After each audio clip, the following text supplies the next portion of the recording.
¿Qué pasa? ¿Qué pasa? ¿Qué pasa? Loyal members of the Wrestle Talk family, thank you guys for being here tonight for episode 359 of the Wrestle Talk podcast. I am your loyal host, the one and only Night Owl, as you can see at the bottom of my screen. And we are going to be joined today by so many wonderful members of the Wrestle Talk family, including the originator, the creator of the Wrestle Talk podcast. Ladies and gentlemen, make some noise for the one and only Nightmare Jones. What's up? What up, buddy? A little bit sore today, but I'll be okay. Now, I would ask you why you're sore, but I think we're going to get to see why you're sore a little bit later on in the show, bro. Do you want to give anybody a sneak peek, or you want to keep it hush-hush? It's going to be hush-hush, but I'm pretty sore right now, but I'll be all right. I'm here for the show. It's going to be a great show. Tonight, we don't have any guests tonight, but tonight's going to be a little bit different because tonight, the Night Owl and I are going to be ranking wrestlers in WWE, in AEW, in Ring of Honor, and, if I'm not mistaken, Impact Wrestling.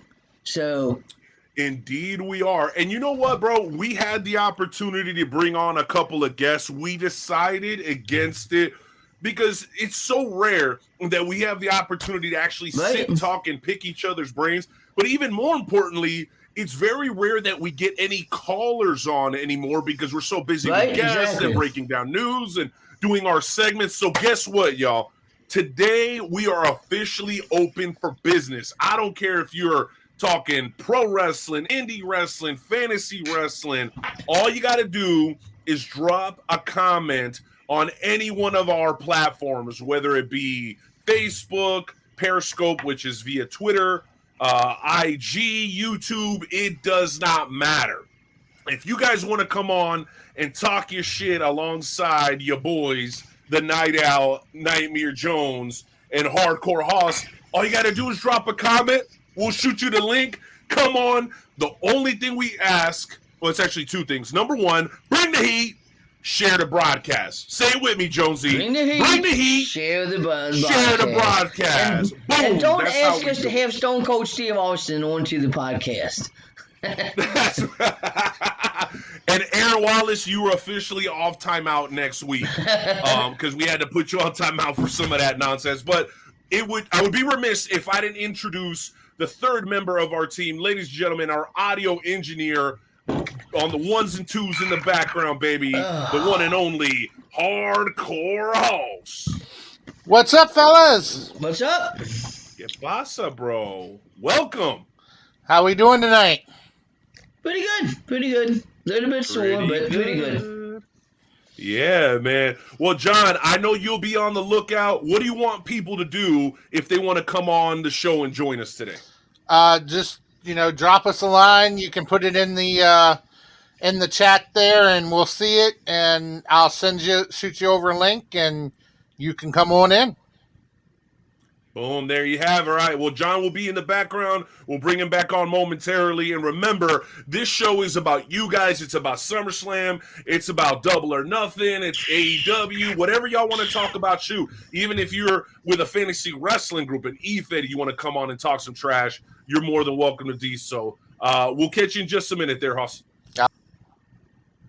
All right, John is watching in the background, ready for the shenanigans that we're going to put forth today. But, Joey, there's a proper and an improper way to kick off the Wrestle Talk podcast, bro. And guess what? What? Look what I got. Oh, I don't know where mine are at. Oh, man. Joe, did you... I went and got my flag and you lost yours? Know where mine is. What is wrong with you? Oh, bro. All right, you know what? I'm going to play Carl Lewis. That gives you about 40 seconds to find your flag. See if you have any luck. Ladies and gentlemen, like we always do about this time, we're going to ask you to respectfully remove your caps, place your hands over your hearts as we pay homage to the greatest country on God's green earth. That's right. That is America, damn it.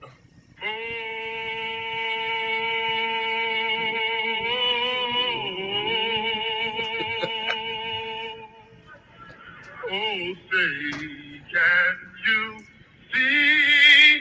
And the rocket, red flag. Uh-oh. I'll make up for it now. For the land of the free. Brings a tear. And you know what, bro? We're going to do something. Oh, go ahead, Brings a Joey. tear to my eye every single time. And you know what, bro? Just because he wants and needs the attention, I'm going to do Drew a favor. Drew, thank you for always coming on and pointing out what you see wrong with the broadcast. Maybe one of these days you actually come on and say something nice. But yes, I know I sound like Lucifer. It's part of the gimmick this time. Deal with it, little baby. Uh-oh. We got Andres Suarez, Joey. He wants to know how you're feeling. Like I said, I'm feeling sore, very, very sore, but that's okay. I survived, and I'm ready. What's up, LT? Ready indeed. Oh, yeah, by the way, I am working on getting rid of my super deep voice. Not sure I'm going to be able to during the live broadcast, but I'll try my best, and it's all love, Drew. God bless you. All that said, Joey, I think we should get into the show because I already see a lot of messages, a lot of people wanting to come on, and I don't want to hold up the process anymore. How's that sound? That sounds good. That sounds good. Yeah, and you know what? Today, as a very special treat for the members of the Wrestle Talk family, we're actually going to pay the intro as the intro to the High Spots segment. How's that sound? Sounds good. Let's do it, baby. For those of you who haven't had a chance to hear it, here it is, the Wrestle Talk Podcast, brand new introduction, soon to be accompanied by video. Ladies and gentlemen, here it is for you, our brand new intro.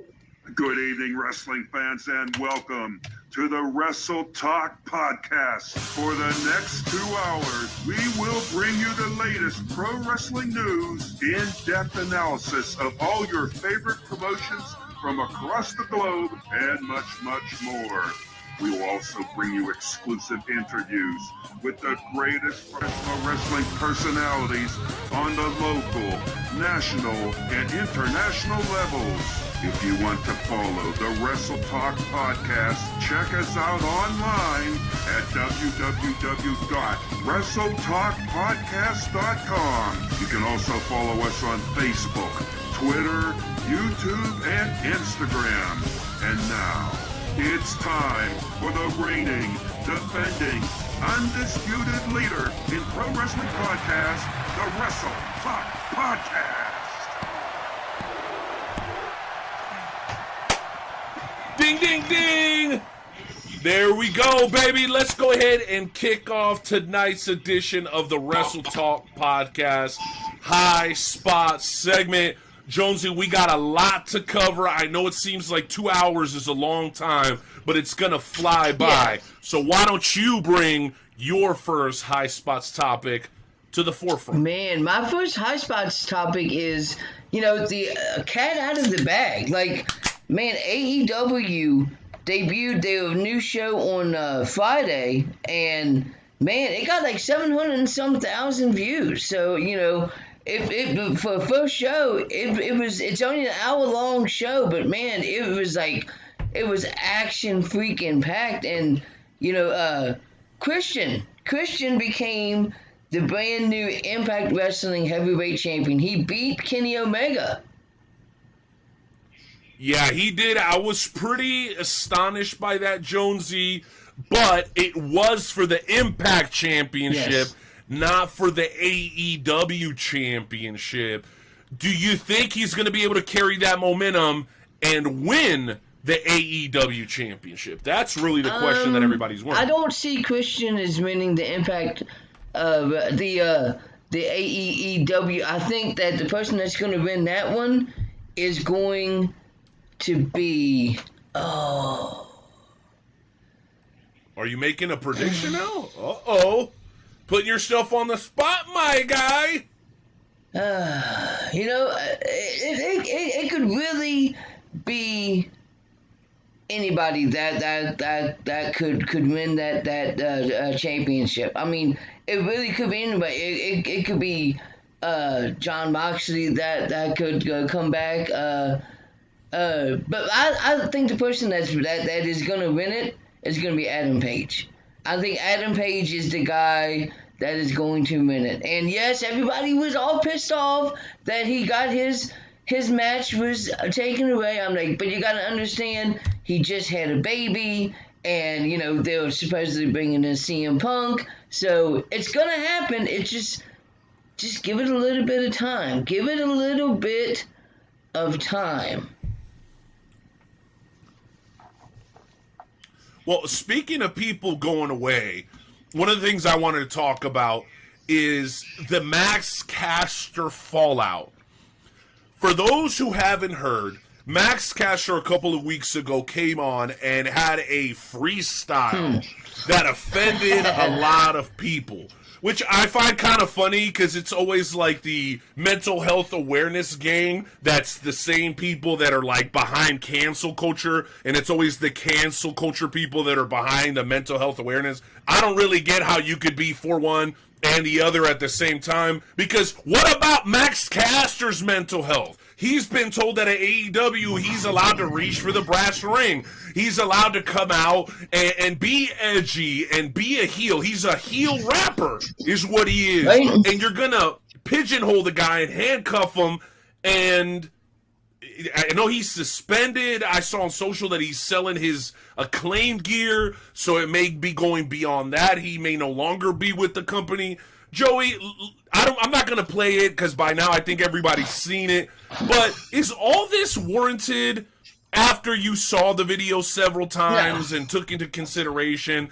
Or are they just overblowing it and doing a little virtue signaling Absolutely here? Overblown. This is exactly why the attitude adjustment, the attitude era can never come back. Because this is something that we would have seen in the attitude era on a constant basis. And, I mean, obviously, I don't get it. I didn't really see anything wrong with it. I didn't have an issue with it, but apparently some people did, Some people had issues with it. It didn't bother me. I laughed my ass off at it. I thought it was great. Yeah, I thought it was great too. And guys, I am aware of the slow audio. Gonna try to fix that here in just a couple of minutes, but we don't want to stop the content because we got a lot to talk about. So I'll address it if I can. If not, just bear with us. Joey, what else did you have on the docket for High Spots tonight? Because there's a lot going on in the world of professional wrestling. And this upcoming Saturday, not Sunday, Saturday, we've got SummerSlam, which I'm already seeing people in the chat say that they're more excited for the NXT program than the SummerSlam program. So, what else is on your mind, man, that's going on in the world of wrestling before we get to SummerSlam? I guess that the other thing that we could talk about was who came out with Andrade. Well, yeah, at AAA Mania, Ric Flair. Ric Flair came out with Andrade, and apparently the only reason that Kenny Omega didn't lose his title was he was all for losing it, but they felt he just lost the Impact Championship, and if he lost the AAA Championship, then they didn't think that would be such a good idea, and it wasn't AEW's idea. That was AAA's idea. AAA said that they didn't want Kenny Omega to drop it yet. Taking too many losses. Right? Yeah, that makes sense. Now, is it okay if I share a tweet with you? Sure. Because you bringing up Ric Flair reminded me of this tweet, and I want to get your thoughts on it. So I'm going to go ahead and share it, and I may even bring on Hardcore Haas to get his thoughts on this one as well. And we'll go ahead and have you read that off the screen Jonesy, if you can, please. All right, it says Triple A using Ric Flair, Sting wrestling on TNT, Christian in the Impact Zone, CM Punk returning to in AEW, New Japan Pro Wrestling putting a belt on Tanahashi, and people get mad when WWE relies on nostalgia. Ooh. Talk to me. Wow. Hardcore Hoss, tell me what you think about that, man, because I think there is genuinely some truth to that tweet. What do you think? Yeah, wrestling fans are just their own breed, I tell you. And, they can see something, exactly. They can see something in one place and just say, oh, I hate the way they do that. And then something very similar, if not exactly the same, can happen somewhere else and they go, oh, I love that. It's a very strange world we live in. Hypocrite much? All right, thanks a lot, JP. We'll bring you back on here in just a couple. Jonesy, your thoughts on that tweet? Because I think there's some truth there. There is. There absolutely is. There are, like I said, we live in a time where it's cool to shit on the WWE for everything that they do. Now, I get it. I don't like them bringing in all these older wrestlers like Goldberg, but then I also didn't like AEW bringing in Sting and CM Punk. I get why that they're bringing in CM Punk, but I don't think it's going to be as big as what everybody thinks that it is. I think CM Punk's time has, it's like he's been gone for like 7 years, and I don't know. I don't know if it's going to... See, I asked myself the same question. Is he really as relevant as everybody makes him out to be? Right? Is he really? And secondly, and this is what nobody wants to talk about, the last year and a half that he wrestled, he wasn't half the wrestler that he was during the 4-3-4 run. Right? I mean, I just didn't see the passion, the fire, or even the physicality, and we thought, okay, he's going to reignite that passion by going to MMA, and no disrespect, because he did something I would never do. He got into the octagon, but my man got his ass whooped. So it's like, you know what I'm saying? You know what? We promised you guys that this show was going to be all about the members of the Wrestle Talk family, and we got a couple of guys on right now who want to join us and have a conversation. My man Sonny Money, who's still working on his camera. Sonny Money. And we got the one and only Dave Ruby. Let's go ahead and bring on, in the order that they appeared on our screen, ladies and gentlemen, repping Philadelphia, or Kansas City, via Philadelphia, PA, via Italy, via Poland, ladies and gentlemen, the Polish Pistol, Sonny Money Mayo. Oh, what's up? Wrestle Talk, baby. Wrestle Talk. Dude, I think this ain't talking dynasty, bro. What is up with all the football stuff? This is a wrestling podcast. Hey, you know how I do it, bro. Football, wrestling, wrestling, football, football, wrestling, wrestling, football. Facts. You got to check out my man K's Corner podcast, where he does football and wrestling. Shout out to our boy Kai Eller, a.k.a. Leo D, another Paisan. Yeah. But anyway, Mayo, I know you're on babysitting duty. I know you got a lot going on with your new schedule. You hear us talking about AEW. You hear us talking about WWE. What is on your mind when it comes to wrestling right now? What's got you excited? What's got you locked in? So obviously, Renee, we talked, and, we were trying to set it up for me to come on tonight, and I'm sitting there, and I'm getting ready, and I'm thinking about all this, and so the one thing I want to lead off with is something in particular, and it's AEW, and it's and it's Max Caster. And we just talked about that. Bro, good call. Come on, man! Like he's a rapper, and he's pushing the envelope. What do you expect him to say? Like, why are we? I mean, I get it. It's 2021. It's kind of a politically correct culture now, but come on, man. Roman and Cena are talking about missionary position. You know, like And D bags and D everything. yeah, man. You know what I mean? Like, I'm glad that WWE is kind of seeing what AEW is doing, and I think that is the reason that WWE is kind of starting to open up to some things that they weren't doing, the PG era and so on and so forth. But bro, we're not just going to straight up cancel Max Caster over that one rap, are we? Like, is that it? Is it all said and done with him, or? Well, right now, from what I understand, and we can have Haas check for us in the background, he's currently suspended for 2 months, has to go through the same sensitivity training that Sammy Guevara did. Man. And here's the kicker. Earlier today, Max Caster was selling his acclaimed gear that he wore for AEW on several different occasions. So the writing's kind of the wall. He's kind of flipping them the finger. And what I find hilarious, Sonny, Joey, I don't know how you feel about this. They let Christian Cage give the middle finger to Kenny Omega on Friday, and that was okay. But Max Caster dropping some bars like a freestyle battle guy. I don't know if you guys ever seen Wildin' Out. It was like on that kind of vibe. Right.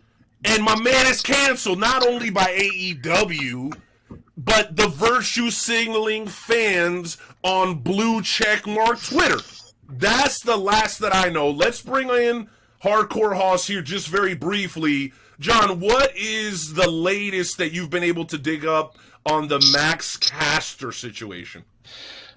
Yeah, from what I'm seeing and everything, you're right on what was handed down to him. But he keeps throwing things out there to cause speculation that he is leaving AEW altogether. There you have it. Thanks a lot, John. We'll catch you in just a few.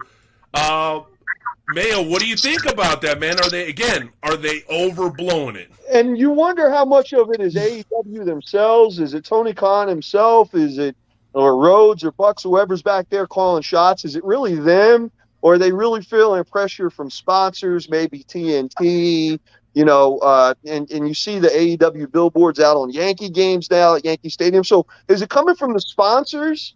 They're saying, hey, let's do something about this, or is it really coming from Tony Khan on about that? But, regardless of what it is, my personal opinion, Sonny Mayo's personal opinion is garbage, bro. Just stop. Let the man do his job. He's entertaining, and I'm more on the AEW train than I am the WWE train right now. And it's because I'm more entertained by what AEW is doing. And Joe, I know you were just talking about it a minute ago before I came on here. Dude, I am hyped for Friday because I'm crossing my fingers that CM Punk shows up. Why? What's that? Why? Come on, Joe. That's a good question. Why are you so excited? 7 years. Because he is.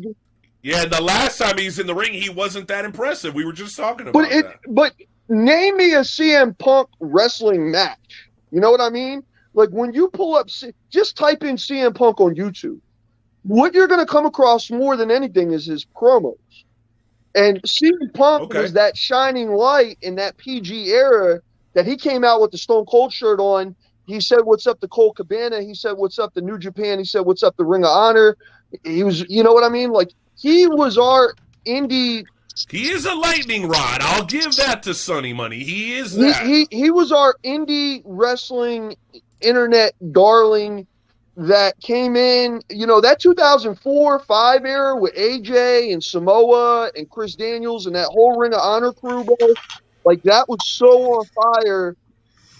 And that was the AOL days of the internet. It wasn't like social media now. It wasn't like we had 4 different platforms now. You have like one, maybe. You know what I mean? And he was getting talked about then. And he went into the WWE train and he made himself stand out. So on that potential alone, to come into a company that's already on fire, at least in my opinion, AEW's on fire. I mean, they of course they're going to have some misses, but they have more hits than misses right now. They're on fire. what he's going to bring to that, he's going to bring more to the table than what Sting brought. He's going to bring more to the table than any old Arn Anderson or Four Horsemen's bringing to that table right now. Like, he's going to put more eyes on that product by just having a mic in his hand.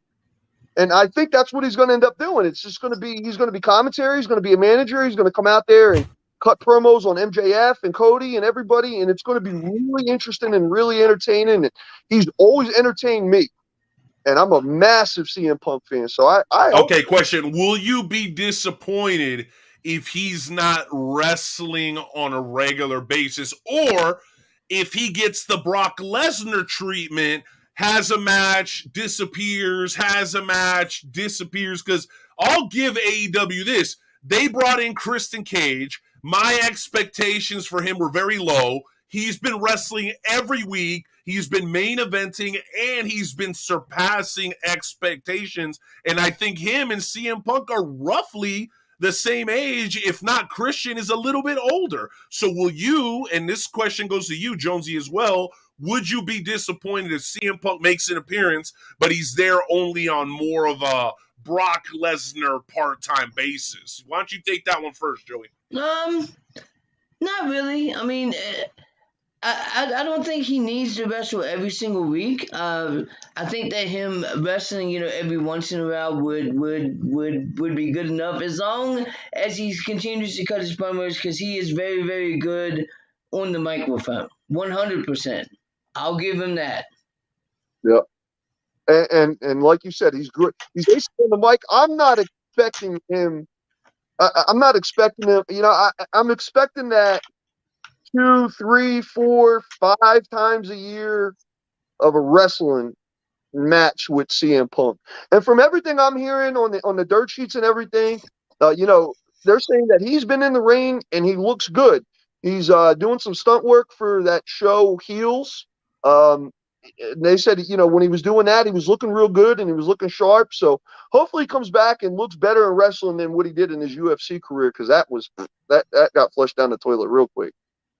Yeah, but what happens if he comes back and if he doesn't like the way that they're booking him, and he starts complaining again about not getting the big main events, and then he takes his ball and he goes home again?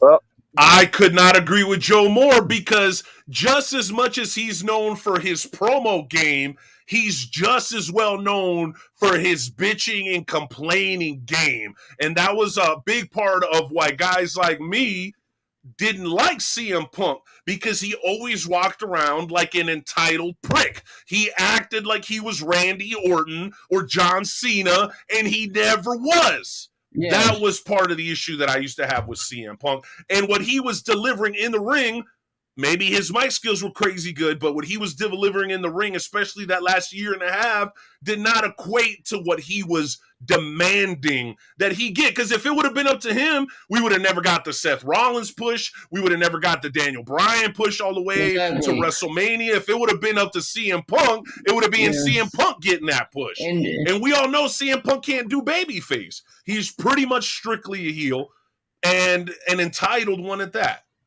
honestly. Yeah, but what else you guys want to touch on, baby? Well, I'm going to finish it off with this CM Punk. I got dinner, I got kids, but I'm going to finish it off with this.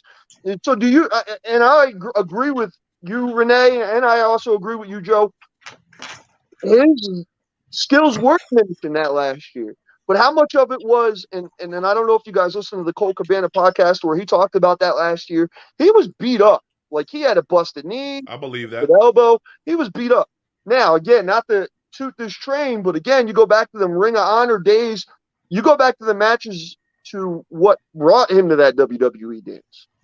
He had classics with Samoa Joe. He had classics with AJ. He had classics. And he was doing a schedule where he was wrestling only on the weekends, not Monday, Tuesday, and I'm jumping town to town to town. So if maybe AEW preserves him and does them 3, 4, 5 matches a year, he's going to come out, Meltzer's going to be dying to give this dude a 5-star match. Like, I see it happening. They're not saying CM Punk's completely shit in the ring. He's not. No. Okay, so here's the question before you go. Do you expect him to be more Christian Cage in the ring, upon his return, or do you expect him to be more Jericho in the ring upon his return? Because both of those guys play their role well, but as far as ability, I think you got to give it to Christian Cage. He's in incredible shape for his age. He came out, had a kick-ass match, looked credible against Kenny Omega, which I didn't expect to happen. So where do you think he's going to fall? More on the Jericho side, more on the Christian Cage side, or somewhere in the middle? I'm hoping he comes out in that Christian Cage side, because I know CM Punk can have a good match. He's never had again, YouTube it. You're going to see more promos and matches pop up at first. Probably, yeah. He's got that ability. You know what I mean? He could go out there and not just clothesline, hip get the hook and leg drop, put the ear to it, and go home. My man can wrestle. It can happen. So I'm hoping, again, AEW does that 3, 4, 5 times a year, preserves the body. He's a little bit older. He's a little bit banged up. But if he's coming back to wrestling, he ain't doing it half-ass, bro. He ain't doing it half-ass. If he's coming to AEW, he's going to give it all he's got on the mic and all he's got in the storylines. And I really hope and pray that he just doesn't bitch and take his ball and go home, because he's not in the position that he doesn't want to be. AEW has a full roster plus some. And they're doing a really good job of getting everybody in storylines and everything. But if he doesn't get what he wants, I hope he just doesn't take his ball and go home. We'll see what happens Friday. Let's see if he shows up first. You know what I mean? Right? Yeah, that's what we gotta know, and that's what we gotta find out, and hopefully we'll find that out soon. My only question as you head out of here, Mayo, is this: why are you still looking to wrestle? You got AJ at home. I'd be having matches every other night and not even worry about pro wrestling, but that's just me. With AJ at the crib, I don't know what my man's doing. Why he's so desperate to get back out on the road, I don't understand. It kind of ties in with that football thing, Renee. We were going out there to the Chiefs when they were 1-15, but we were all red the next season, bro. Dedication, that pro wrestling bug, it's hard to get out of you, man. You know what I mean? And when you were on the top and you were at the very high and now you're back down to the very low, you know he misses that. You know he misses that limelight a little bit. You know what I mean? I don't care if he's cocky, straight edge, or whatever. You know he misses that a little bit. So what Mayo's saying is pro wrestling, it's not on you, it's in you. All right, Mayo, have a good one, man. Thanks for being here. Thanks, man. Peace, brother. Thanks, guys. It's not on you, it's in you. It's like Buddy Shepard. Just let Buddy in. Yeah, damn right. Just let Buddy inside you. Shout out to those boys over there at Anarchy doing big, big things. Well, guess what, Joe? We got another amazing person getting ready to join us. I've gotten a couple of messages. Looks like we're going to have quite a few people on tonight. But, dude, you are going to love this guy. Not only has he been a guest, not only have we been a guest on his show, but he also helps us make our show better. He's a recent inductee into the Midwest Pro Wrestling Hall of Fame. I hope I said that right. Ladies and gentlemen, the one and only, the man that is always uncut, rough cut, Rick Ruby. Not Cena. There he is. Right there. Hey, what's up, guys? What's up? What up, Rick? Hold on, we're looking at this meme right now. It says, what the hell, Rick? Dude, you had a couple of other ones up before you came on. Can we see those two? What are the other ones you had up, bro? We want to see those real quick. Hey guys. What up, brother? Yeah, so I had this here because I know that we've been talking about Cena trying to get on here, and yeah, that was another one I put. Oh my goodness! Stop it! That's so cold. Hey, you don't get Max Castered, bro. Be careful. Oh shit, Rick! Congratulations! Amazing speech. I saw you got a little choked up there, and I don't blame you, man. What a huge honor to be recognized in front of a bunch of other legends for the Hall of Fame. Before we get into any SummerSlam stuff and all that, bro, how does it feel to be a Midwest Hall of Famer? That's absolutely incredible. Oh man, I mean it's definitely a good honor, and it's definitely something I'll take with me. As the highlight of my career, definitely surpasses any type of title or any other type of win that I've had in my career. And just go in with the group of guys that I did, which one of them including the ace Cowboy Bob Orton. I mean, you can't. In that, dude, you went in the same class as a dude that was on WrestleMania 1. Oh, I mean, my gosh. Right? Yeah. And then, of course, Ron Powers, Giant Assassin. I mean, those guys have done battles throughout the Midwest. And, of course, Mr. Big being instrumental with his career, a lot as a manager. So definitely a great class of guys to go in with. And, I mean, it still feels kind of surreal. I mean, I can't believe it. But I mean, it was a great night. It was a great ceremony. I know Luke Roberts was there, and he was there in person to see the induction, all of it. Well, man, it's just a great time. And if anybody gets a chance to come down and even see it, that's part of this business. And just one night, just put all the BS aside and then just focus on having a good time. You'd be surprised on how smooth the night goes. And surprisingly, not that much alcohol was dispensed that night. So, guys want to get home safe. That's what it is. That too. You can't blame on being drunk for being kind to somebody. So, mostly everybody was sober. So, yeah, that was awesome.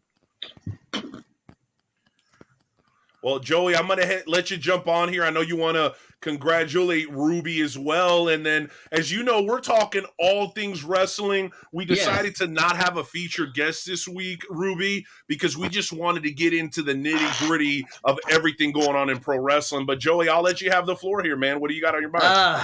Well, congratulations once again, Rick. So what's been new for you? What have you been up to? Good question. Oh shoot! Well, other than the, I've actually been having a little bit of trouble here with the function of my everyday activities, to be honest. And I actually got in to finally see a doctor, and I had an MRI this past weekend. And it turns out that I've actually got moderate osteoarthritis in both of my knees. That's causing the pain. So, homeboy here has got to totally change his diet, and if I wanted to keep working in the ring, much less carry on with my everyday activity. So that's not so great news that I've had. But other than that, I mean, I've just been taking it easy. I'm getting ready to embark to going down to Branson, Missouri in about a week and a half for American Championship Wrestling. We're doing a 2-day show down there. For Saturday and Sunday, and shout out to ACW. Yeah. So we're gonna have 2 shows there, 1 o'clock. Both tickets going up to $10 for that show. You still can't beat it. No, right. Especially for Branson, brother. I dare you to find something that'll last for 3 hours and only cost you $10. I dare anybody to find me an attraction like that. So it doesn't mean to go buy a miniature golf and just sit at the hole for about 45 minutes and then move on. No question. Yes. So I'm excited for ACW, and then nice. And there's gonna be. I will say there will be some more surprises coming very soon. I want you to talk about something that's no longer a surprise, and that is your upcoming guest on the Falls Count Everywhere podcast. We'll talk about that in just a second, but I'm going to go ahead and bring on our audio engineer, Hardcore Hoss, here, because I know he also wants to congratulate you for your induction. So, Hoss, the floor is yours, my friend. Yes, congratulations on your induction into the Hall of Fame there. I was very happy to hear that for you. And, we also appreciate all the help that you've given us here on this podcast, and especially given me with trying to get this thing set up for video and everything. So really appreciate you, and was very happy to see you get that induction. I appreciate it, man. Like I said, I've always tried to help out. That's basically what I always try to do. I mean, I'm not going to be actively in this business forever. So I definitely want to pass on to help out to help others, and that's basically what it is. So glad I could help. Dig that for sure. Well, you know what? I actually got some heat with Hardcore Hoss. So before he goes, John, you posted a comment on the Facebook thread, and I need answers. Are you calling me a hypocrite? What the hell does that mean? Well, you're sitting there talking about CM Punk and putting him down, but before you moved into your new studio, did you not have a CM Punk cutout right there in your old studio? Hey, I remember being in the car with Renee and that CM Punk figure in the back seat of his car. Okay, I want to be 100% transparent. I've never liked CM Punk, but I know all you marks did, and it got people to tune into the show. So that's why Philip was always behind it. Okay, that's it. And I'm gonna be honest with you. One night I had one too many beers out of my Wrestle Talk podcast mug, available at WrestleTalkPodcast.com. Shameless plug. So I backed up so fast that I crushed Philip, and I put him not through the table, but I hit him with the Kristen Cage, and it put him through the chair. And Phil, aka CM Punk, was no more. It was the death of CM Punk, and he was already duct taped and super glued and anything sticky you can think of. This dude had on him. Like I said, he was on a couple road trips with us, so I don't know what kind of creams, lotions, and other substances ended up on Phil before he met his demise. Oh, so my goodness. There's the answer to your little snooty question, John. I hope you're satisfied. Appreciate you, bro. We'll catch you in a few. So Dave, let's go to an appropriate layout here. Lots and lots to talk about in the world of pro wrestling right now. We haven't got into it yet, but I think this is the appropriate time. You got SummerSlam, NXT 36. You've got the second episode of AEW Rampage and Double or Nothing on September 5th. Are any of those things piquing your interest? And if so, which one out of all of them, if you could only watch one, would you watch? Well, I will say if I had to watch any one of them, I will be tuning in to the AEW Rampage for the mere fact of all the hype. And I am not going to be surprised if there's an empty hype that's coming on Friday, even in his hometown. So, and if it is, it is. But at this point, when I think of Mr. CM Punk returning to the ring after seeing his return to WWE as a co-host for FS1 backstage, like no one gives a rip. My thoughts are, who the hell cares? No one gives a damn. No one gives a damn. You know what, John? I know you can hear me. Make a note. You know what we need? That drop we used to have. Never drew a dime. We need that back, right, Joey? Let me unmute you, bro. You get some background noise. Not a dime. Do we not need that back? Not a dime. That was all about Jeff Jarrett. Like, that dude hated Jeff Jarrett. Who was it that had that clip? Oh, I don't remember the guy's name, but yeah, he was like... Sonny would have been able to never drew a dime. Not a dime. Never drew a dime. Yeah, that's a good one. That's a really good one.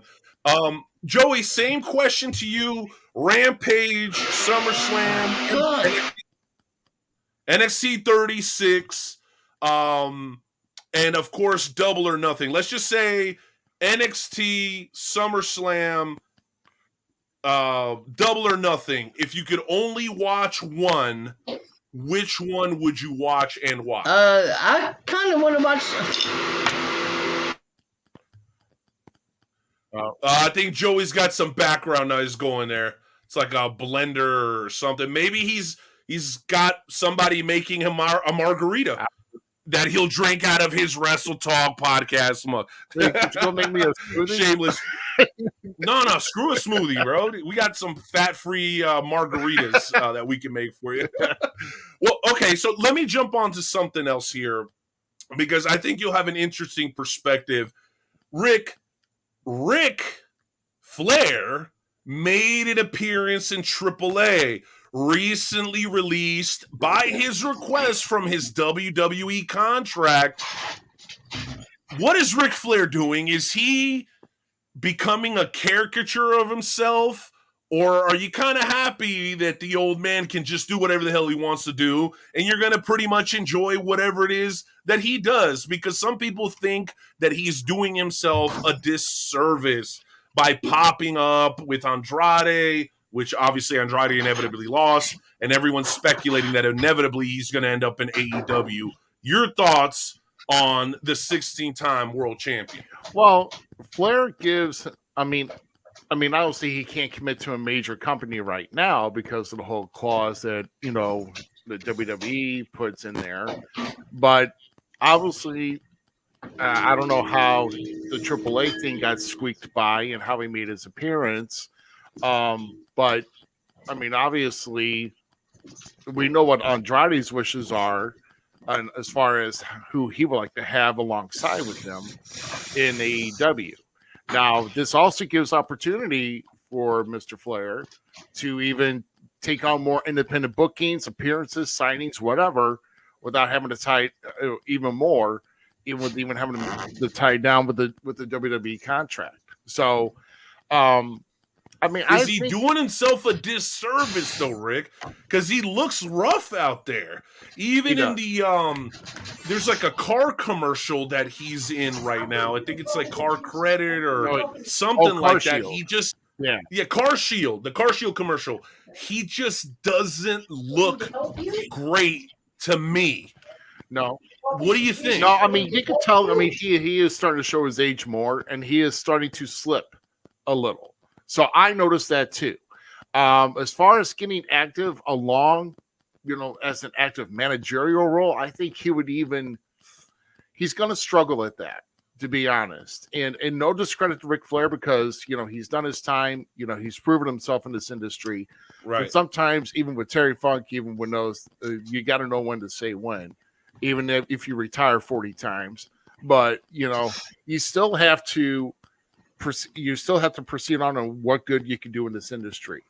And with Ric Flair making his appearances and what he wants to do, I guess it's going to be up to what the company wants and what's going to be good for his health. Because he's had a couple large health scares in the past couple years.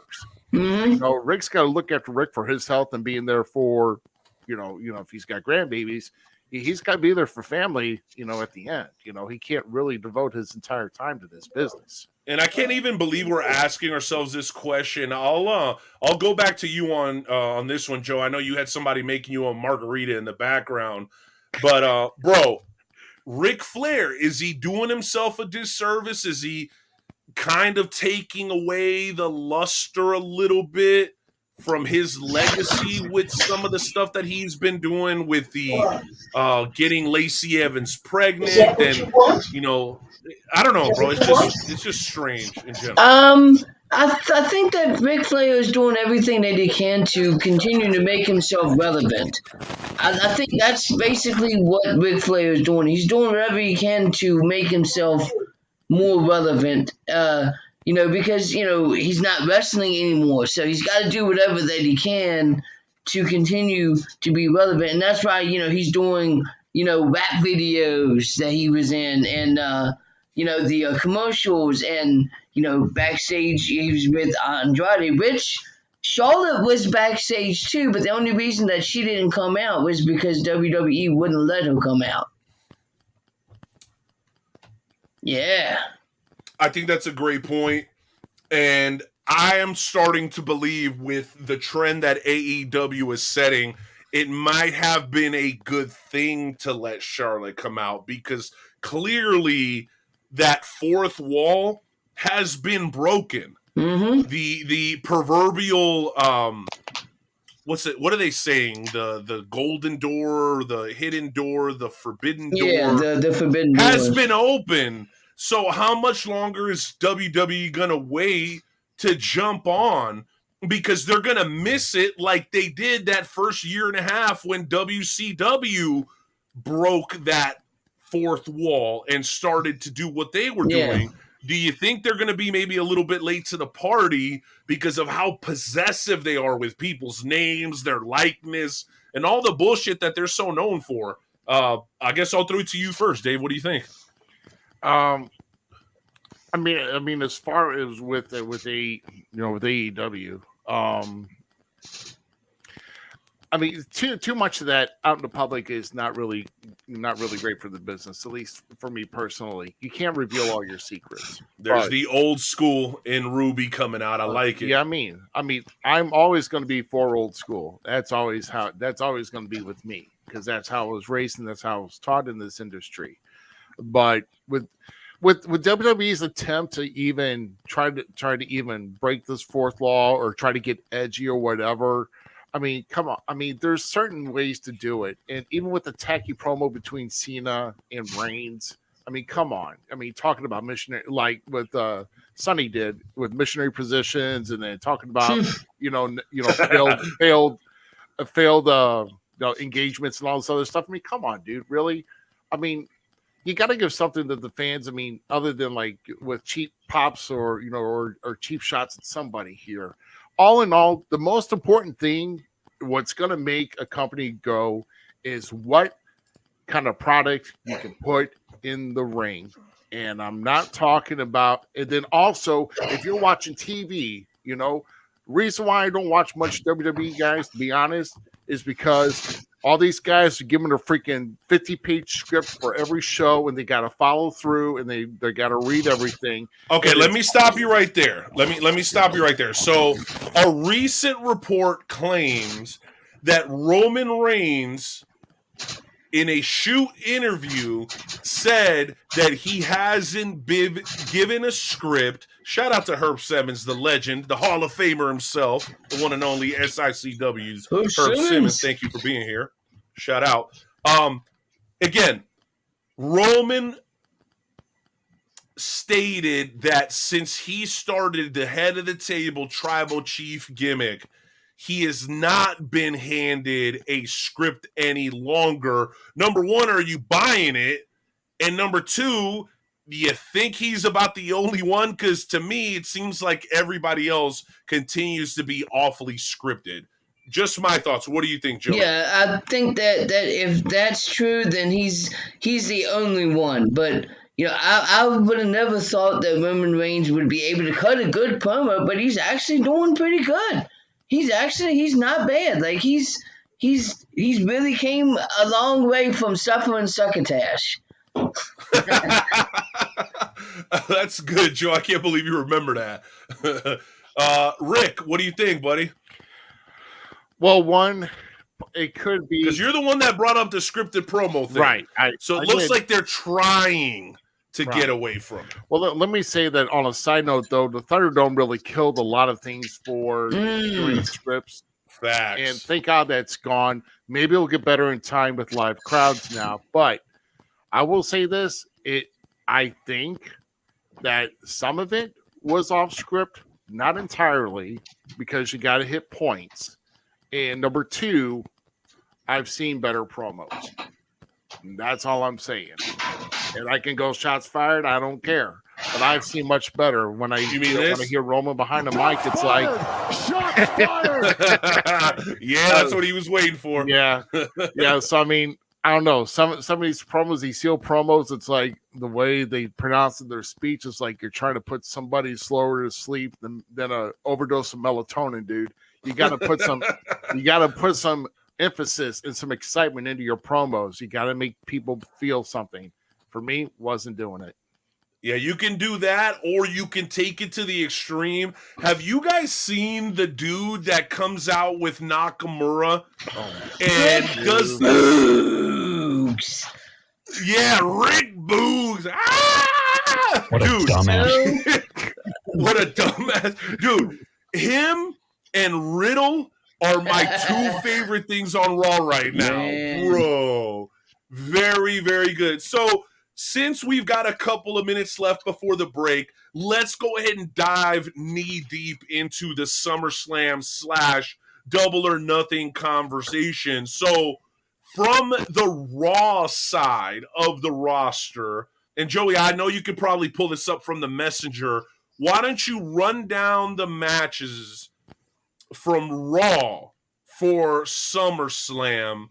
And Dave, I should say Ruby, myself, and you can talk about what we think is the most appealing match on each brand for SummerSlam. Do you have that in front of you? I do. So Go ahead, buddy. for Monday night for Raw, we've got Goldberg against Bobby Lashley. We've got Nikki Ash, Rhea Ripley, and Charlotte Flair.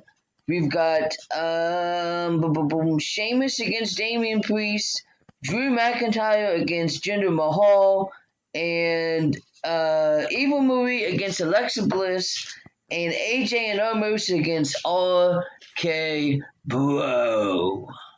All right, so Ruby, disclaimer. Back in the day when I was in grade school and I didn't study, I would always go with my gut.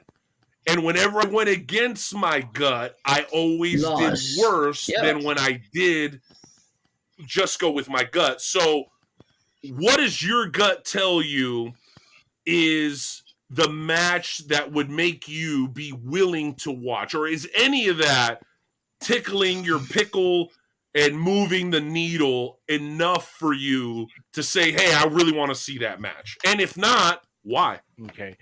Well, the match that I think will kind of outstand on the Raw side, honestly, will be McIntyre Mahal. I think so. Okay. Reason why, I really think Drew is a great worker, and with Jinder having that belt, also being a former WWE champion as well, there's a reason why he's on there. I mean, Jinder can work if they let these guys be creative in the ring and do what they want to do.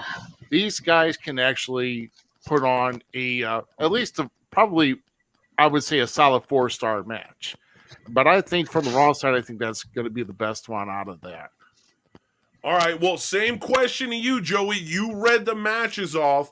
Are there any matches on there that really pique your interest and say, from a Raw perspective, this makes SummerSlam watchable to me? I'm going to say this, and you're probably going to kill me because I am excited to see the triple threat match. Nikki Ash, Rhea Ripley, and Charlotte Flair, just so that I can see Nikki Ash beat Charlotte Flair and Rhea Ripley, and so that you can eat your words, and Nikki Ash is not Nikki Trash. Now, yes, those are my words. And Sonny Money Mayo coming in with the strong take here. He says he's interested in Goldberg and Lashley. I almost wish we could have him back on to tell us why, because I think out of all the matches, that's the one that I'm least intrigued in. Right. All right. Now, remind me, is Bianca Belair and Sasha Banks, that's SmackDown, right? Yes. Right. So, which of the two women's title matches would you choose if you could only have one, Joey? Which of the two? Oh, absolutely. Sasha and Bianca. I think that Bianca Belair is one of the best women wrestlers that WWE has right now. She's fantastic, right?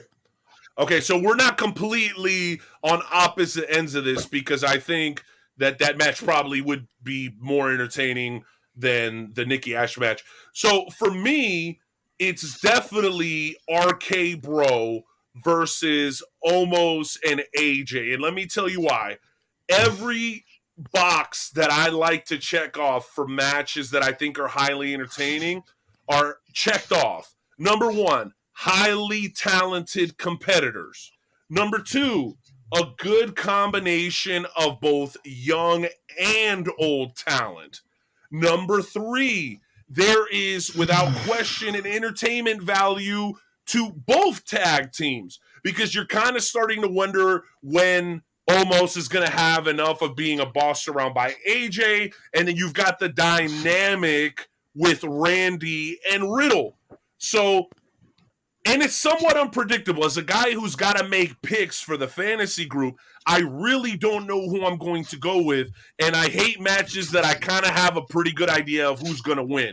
So all the boxes are checked off for me when it comes to that match from the Raw perspective. Ruby, am I totally off base here, or what do you think? No, I mean, I don't think you're off base. It's just, I mean, for the tag, I mean, that Raw Tag Team title match is not, it definitely should be decent. It's just, I'm not sure how much you can work with Omos. You know, we talk with Randy or we talk with Riddle. I mean, obviously, I mean, you got 3 of those 4 guys that will work, that will put a match over on a broom, you know. But Omos, I'm just not really so sure of his much in-ring talent. And I think a lot of that match is going to be worked by AJ, to be honest. So it's going to be interesting how that match goes, and it's going to be interesting. Will Randy see the light and carry on through, or will he just turn on Riddle again? So That's true. Quite interesting indeed. All right, so let's jump over, and we'll hit this rather quickly before we go to break. The SmackDown card. Joey, give us the SmackDown card for SummerSlam, and we'll kind of go around and do the same thing and see what matches are the most intriguing, because I think the best ones for SummerSlam are definitely coming out of the SmackDown brand. Yeah. But that's just my opinion, generally So speaking. you got Roman Reigns against John Cena. You got Belair against Sasha Banks. You got Jimmy and Jey Uso against Rey Mysterio and Dominic Mysterio. And you got Edge against Seth Rollins. That's it for SmackDown. Okay, all those matches sound fire to me, but I'm going to let you take the lead on it, Joey. Which match is the most intriguing to you, and why? The match that's the most intriguing to me is Roman Reigns against John Cena. And the reason why is because, are they going to let John Cena get that 17th title and surpass Ric Flair? We know that Ric Flair and the WWE are not on good terms, and you know that Vincent Kennedy McMahon is petty as hell. And that's something that he would definitely do. Because he did it to Punk. He would definitely have... He did it to Punk. He would definitely have John Cena beat him, because Vince McMahon is the same guy that had Nikki Bella have the women's championship for over a year just because he was pissed off at AJ Lee. Well, and he did the same thing to CM Punk with the Brock Lesnar thing. Right? He let a part-timer beat the 334-day record. I think it's ridiculous. Ruby, your thoughts, bro. You heard the lineup. You heard the card. Which one's got you the most excited?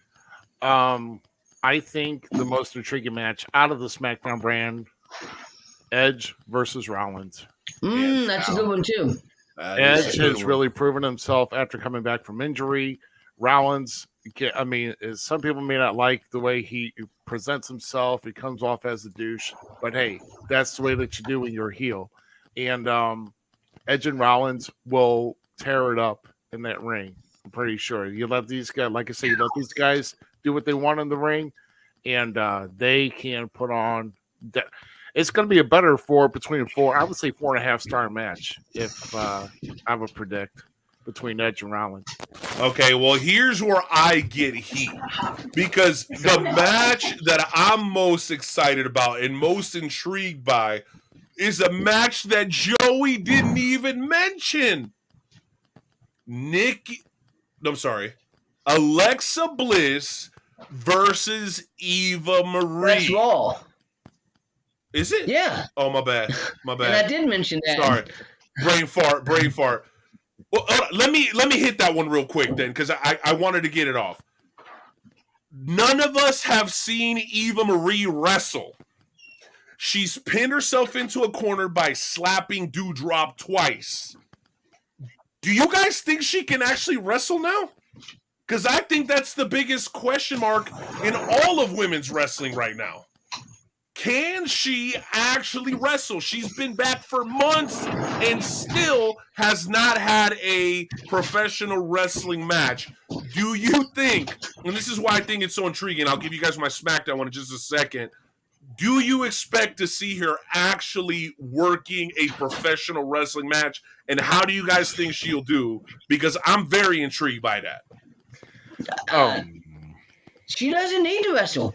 Right now, she doesn't need to wrestle. She's getting insane amounts of heat without even wrestling. And she's wrestled in, I think she was in like a 6-man match once.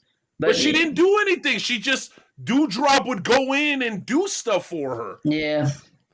It's part of her gimmick. So, you know. Man, I want that gimmick. What about you, Ruby? You want to be a top guy and never have to actually step in the ring?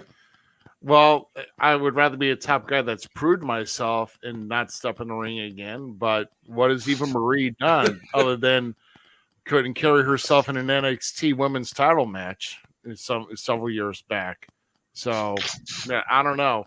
I still don't understand why WWE signed her. It just kind of makes sense as to what they're booking her with, but I understand that they got to give Alexa Bliss some meat, and it's hold on a second. Okay, yeah, I was lighting up my knuckle here because I said that magic word. No, but at least they're giving Bliss something to work with, and but honestly, I'm not intrigued by this match at all because I don't think Eva's really going to do that well of a job. I'm just praying to God that she actually wrestles, bro. Imagine if she comes out and pulls a Ronda Rousey. That will be the conversation of the weekend because nobody expects her to be able to sign my wrestle. Mortgage away. Really? I guess I'm moving to St. Louis. Knuckles and fist like Rousey. Come on. Dude, but imagine anything is possible. Okay, so as far as SmackDown goes, to me, it's pretty simple. It's Sasha Banks, Bianca Belair, two women without a doubt in their prime.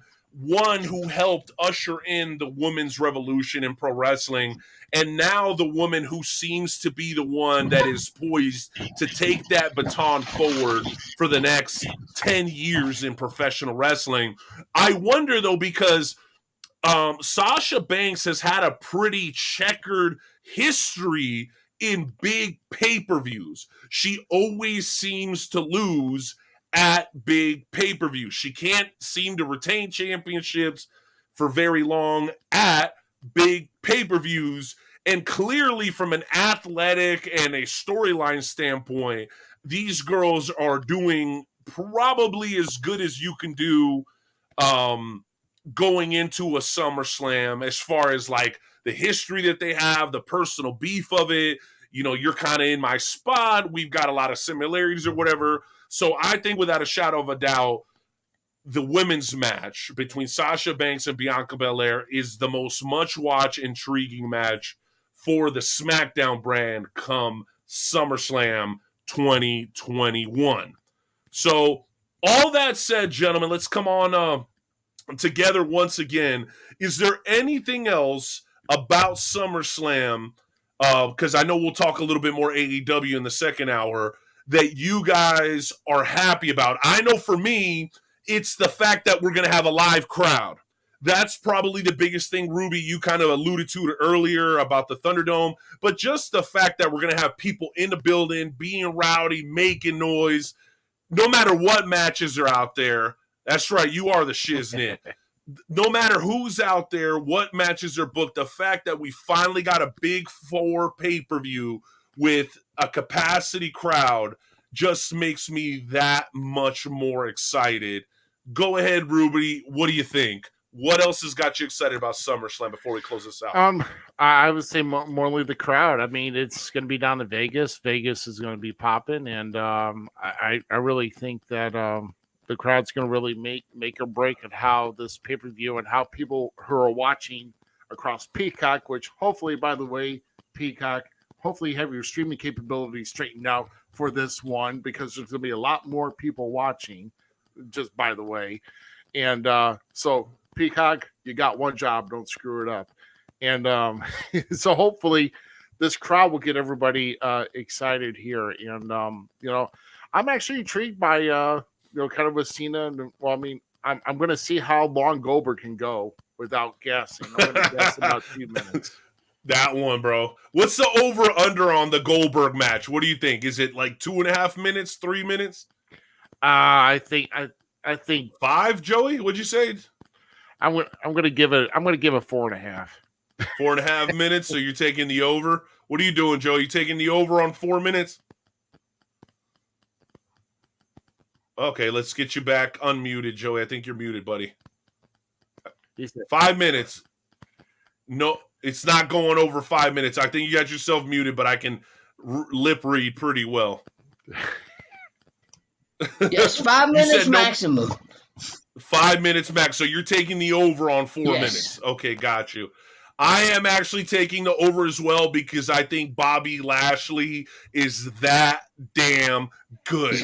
I think he can carry Goldberg through about 7 to 9 is what I'm guessing, honestly speaking. Well, anyway, before we go, we want to have you, Ruby, because you didn't do this last time you came on, is join us for tonight's edition of the Wrestle Talk podcast Shoot and Shout segment, where we all get 30 to 45 seconds to go off about something that just might be pissing us off or bothering us. Are you game? Oh, you know I'm game, brother.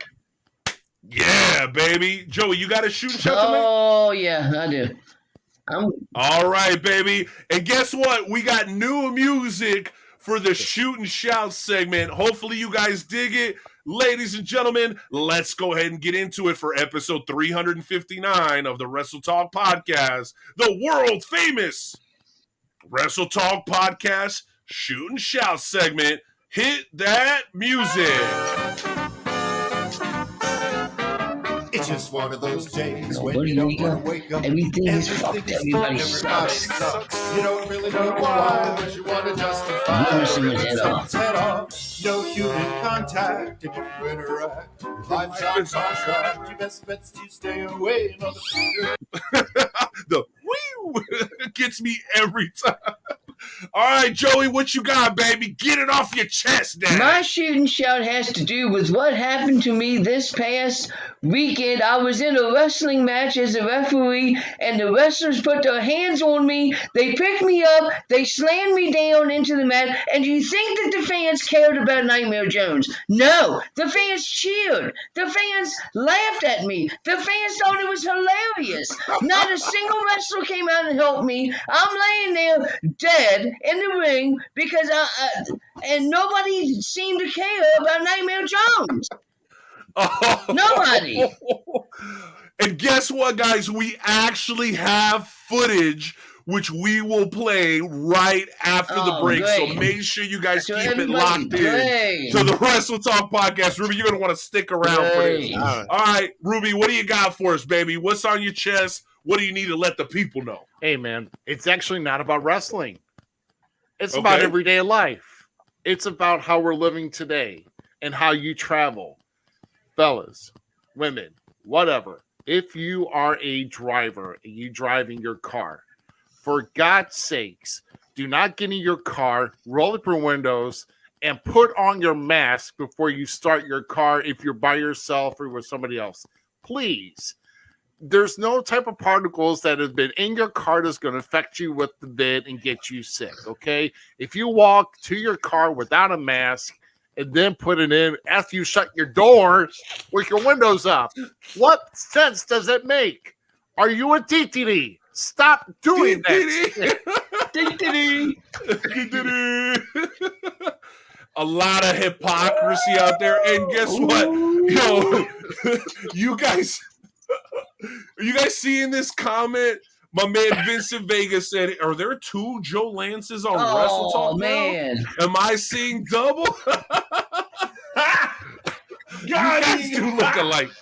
Joe, take off your glasses, bro. Please. Let's see if we can get you.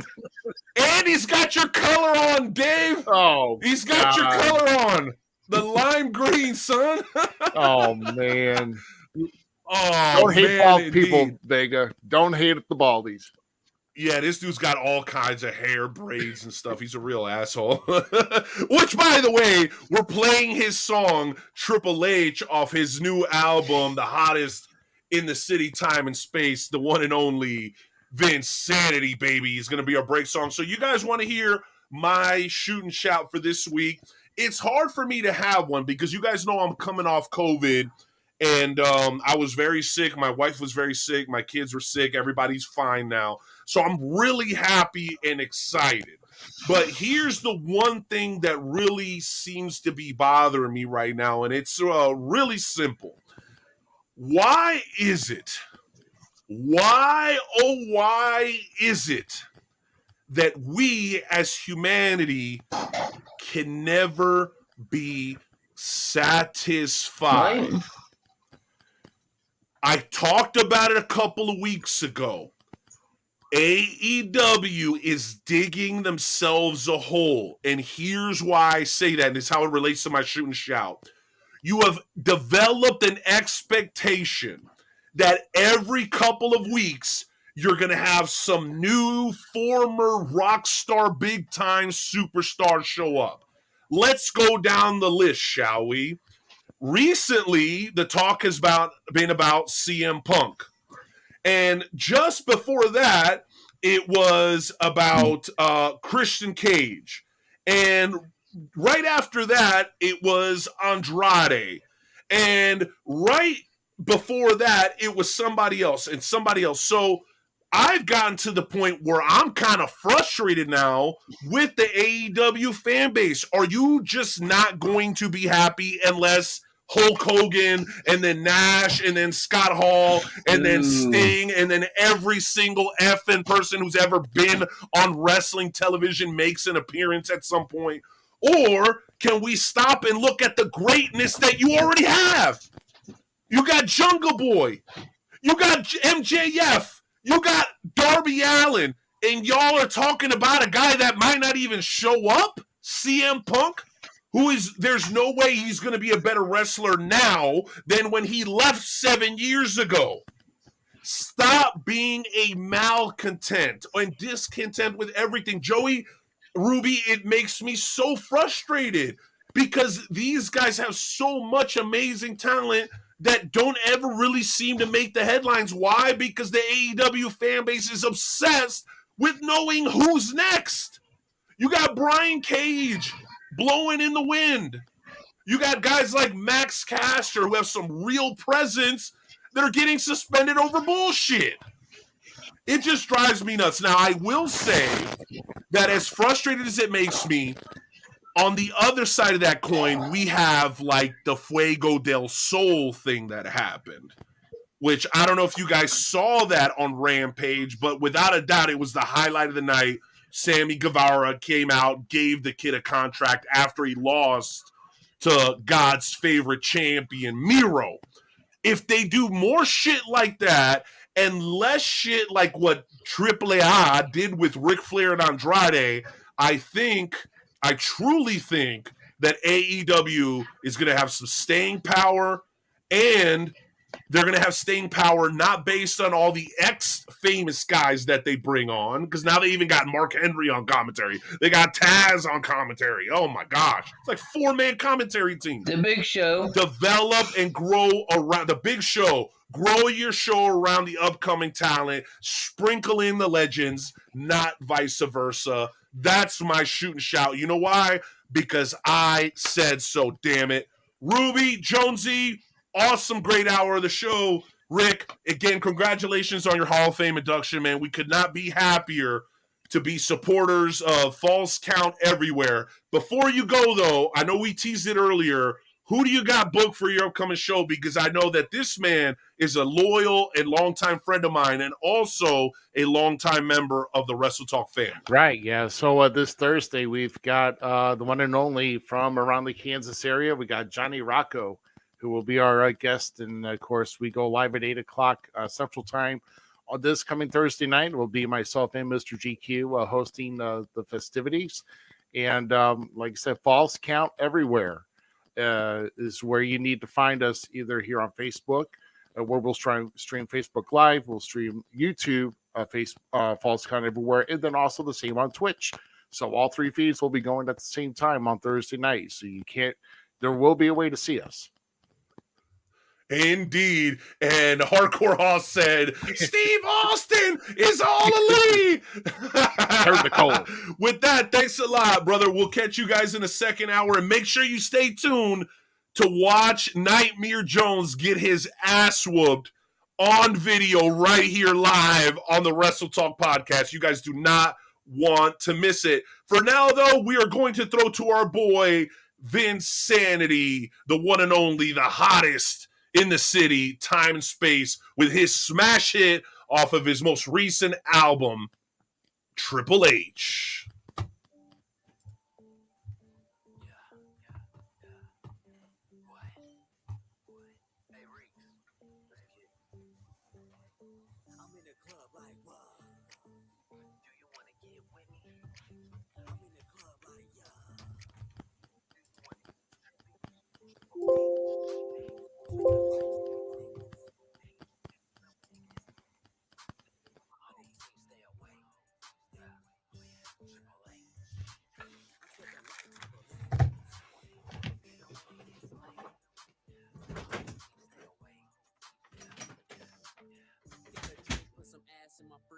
Feeling like Seth Rollins, cause I'm the man. I'm repping 662. I could trip by myself. I ain't tripping on you. I feel like I'm one with the darkness. My team stay lit regardless.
My whole team stay away.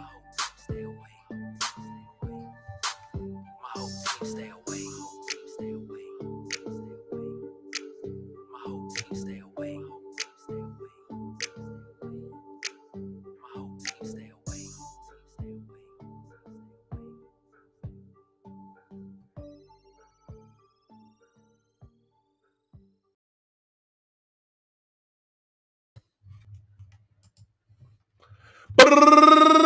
We are back, ladies and gentlemen, for hour number 2 of the Wrestle Talk podcast, episode 359. Nightmare Jones, what'd you think about that Triple H? It was good stuff. Good stuff. Triple H, I like that. Sorry about the volume, guys. We're still kind of working through some technical bull stuff. All right, bro. So we had a good time in the first hour. Yes, we did. Shout out to the captain in the house. Captain. Love you, bro. God bless you. Captain is here. Captain Devin James. Extraordinary first hour. lots of people that wanted to come on that we weren't able to bring on. But listen, the second hour is also wide open. So, JP, my man, Hardcore House, why don't you come on here one more time and tell the folks how they can be a part of episode 359 tonight? Yeah, just drop a message there in the comments, or you can message myself, under John Haas, and we'd be glad to shoot you the link and bring you on and let you talk a little wrestling with us. All right, so serious question, though. That isn't breaking news, right? Stone Cold is not all elite, right? Like you said earlier. No, I haven't heard that. Okay, because the people come to the Wrestle Talk podcast for reliable news and information. I just want to make sure we weren't misleading the people. Kayfabe news. KayfabeNews.com. That is the one and only source for news on the Wrestle Talk podcast. Again, guys, if you want to come on the show and talk pro wrestling with us, hit up our guy Hardcore Hoss on Twitter. That's John Licky or John Haas on Facebook, or you can just comment on the thread and say, bring me on, and we will shoot you the link and have you come on to the show. That's right. Right, Haas? That's it. That's right. No. That's the one. There you go. That's right. All right, bro. We'll put you back in the DJ booth, and we'll catch you in a few minutes, all right? Sweet. Joey, been a great show so far. Do you have a favorite moment thus far on tonight's show? Basically just going over the Raw and SmackDown matches for SummerSlam and getting everybody's thoughts of what matches that they were excited, what matches that they weren't excited about, Well, you know what? I got to say, as much as I love Sonny Money joining us, it's not often that we get to bring a Hall of Famer on. And the fact that Ruby was able to join us off the heels of his Hall of Fame induction, I thought was real special. He came with his own drops, bro. So you already know I'm digging that. So shout out to both Sonny and Ruby for coming on and making that a wonderful first hour of the show. Before we move on to all the stuff we're doing in the second hour, Joey, we got this comment from the one and only Big T of Heart of the Hustle Clothing. Shout out to him. Shout out to his clothing line and his brand. You see the comment.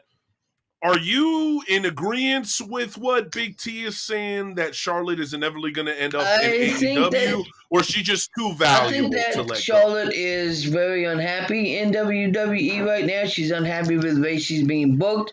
Ric Flair was unhappy, so it would not surprise me. My problem is this. WWE knows what they're doing. They know that by releasing these big names that AEW is going to pick them up. The problem is that the more big names that AEW picks up, that's the less people they're going to be able to use for their shows. For instance, Orange Cassidy.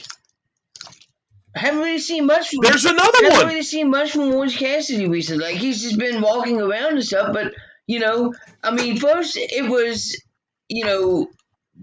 the Big Show, then Mark Henry, then Andrade. But it's not the first time that AEW has teased a big name for it to only be Lio Rush. To only wrestle one match. Who are we talking about? I mean, they've been, everybody's talking about CM Punk showing up. It's not the first time that AEW has said that there was going to be a big name show up, and it was somebody like Lio Rush that showed up. And we love Lio Rush. We were scheduled to have him on the show, and he wasn't able to make it. But yeah, that's not necessarily the big splash that I think a lot of people were anticipating. So they are starting to become known as kind of like with the bait and switch stuff. Yep. So hopefully they can stop doing that, because fans eventually are going to grow tired of it. And again, I just don't think they can keep up the pace, bro. From Big Show to Mark Henry to Sting to Kristen Cage to like every week Nick effing Gage. It's like they got to do it every week to keep the fans satisfied. And eventually you're going to like run out of big names to bring in. Like again, I forgot one: Darby Allin, Sammy Guevara, Orange Cassidy, MJF. You can't continue to overshadow the guys that are going to be the future of your promotion, in my opinion. And shout out to Monty Shaft. What's up, dude? What's up? Oh, dude, Shaft, legend in the Midwest, man, checking in on the show as well. What an honor to have guys like that checking us out. Now, we have a pretty spectacular final 45 minutes of the show. But before we get into that, Joey, we've got something for you. All right, so you were bragging about it early on. You kind of brought this on yourself. You had a little bit of a rough weekend. So maybe we can tack Andre Suarez and a couple of the other guys from the East Coast right now so that they can make sure to watch this. I don't want to because this is gold. Joey, but listen, just go grab some Bengay, roll up a fatty, and you'll be all right. Better yet, you should be drinking a cold beer out of your Wrestle Talk podcast mug, guaranteed to make any drink taste 17.5% better. Again, guys, $20 without the inscription. $5 more. We put your name on it plus shipping. These are bar quality mugs. Okay, this thing is not going to wear out and fade like a t-shirt. It's legitimately going to last you a lifetime unless you're a clumsy knucklehead. Okay, make sure you guys go over to WrestleTalkPodcast.com/merch booth for your opportunity to grab the mugs. And by the way, I finally given in everybody, Skywalker, Maestro, Dick Douglas, Jonesy, Hoss, they're all like, damn it, we need shirts. So I finally given in. We're going to be doing shirts. Hanes high-quality shirts with a printout that's not going to fade on you after a couple of washes. Guaranteed to be a high-quality shirt, just like the ones that you see me and Joe wearing every once in a while. Okay? Now, all that out of the way, we're going to bring back Hardcore Hoss because it's about that time. Hoss, why don't you preface the video and then put it up so we can watch it and enjoy this together as I grab my invisible bag of popcorn and my cold beer. Oh, yeah. Well, every time Joey gets in the ring, he is just booed out of the place. And, people have wanted to see Joey get his for a while. And in this clip, you won't get to see a whole lot of it, but Joey just wasn't letting the guys go at it. He wasn't letting them fight. And you'll see that they just finally have enough of it. Do you know why? It's not your turn yet. It's not your turn yet. Let him preface the video, Jones. Calm down. You will get your turn in court. Well, we promise. As I was saying, you will see that even the wrestlers get tired of it. And even the commissioner, Gavin Jackson himself. Shout out to Gavin Jackson. Even he says, and you'll probably hear it, where he says that normally he would go in and stop it, but even he feels that, Joey kind of overstepped his bounds a little bit. So, and you'll get to see Does this have anything to do with what happened a couple of weeks ago, Jones, where you overruled the senior officials' ruling? No. Does this have anything to do with that? Nope. It has nothing to do with it. It has. So you don't think that heat has carried over to this situation? No. See, it's the entire reasoning as to why I did what I did was because the fans boo me. So I, as Nightmare Jones, decided I'm going to give them a reason to boo me. And I did. Wow. And I so did. You're admitting that you did this on purpose. I gave them a reason to boo me. I slow counted. Wow. I broke up the match. Every time that they would throw lefts and rights, I'd get in there and I would break up the match. You had a guy in the corner throwing knees. I stopped him, had him break up. Had a guy, he was getting ready to go running into the corner. I stopped him. Oh, yeah, I did it just to give them a reason to boo me. There you go. All He right. claimed he Well, you had know, stuff in his eye. He claimed Yeah. it was too hot in there.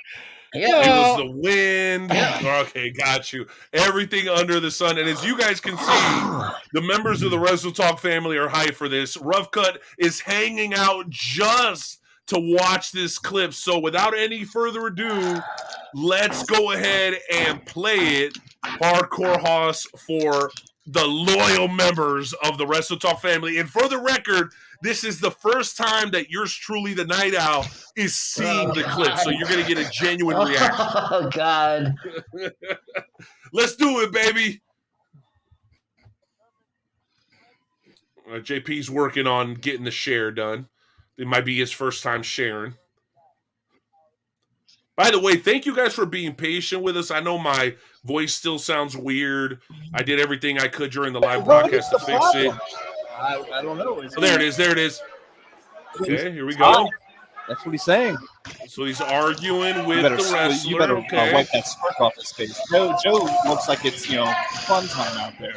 It's not. This is a big deal for DeMarco. I know here at W, we need serious.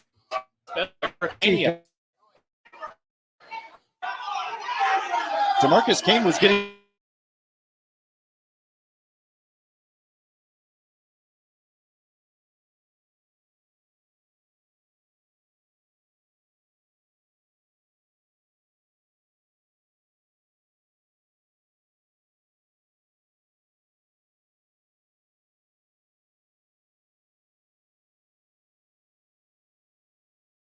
Okay, of course I'm muted like an idiot.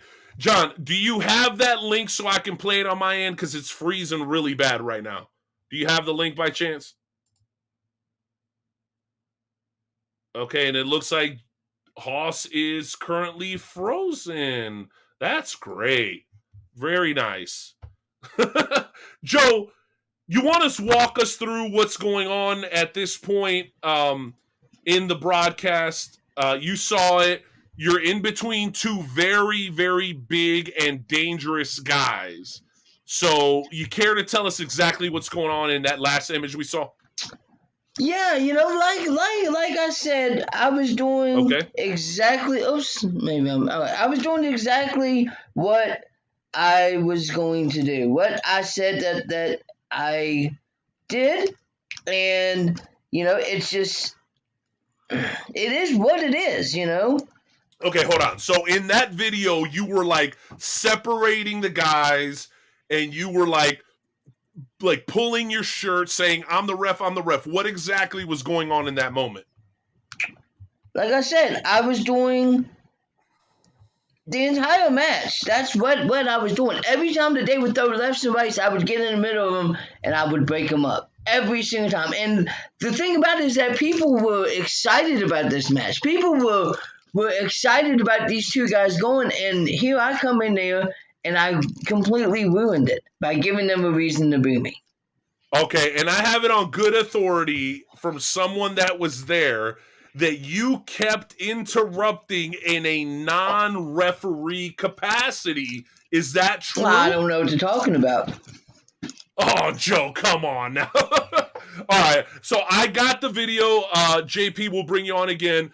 Time stamp 57:30 something. So we'll start it at 57. It's 57:47. That's like the start of the match. Okay, 57. Okay, and how far into the match is that spot?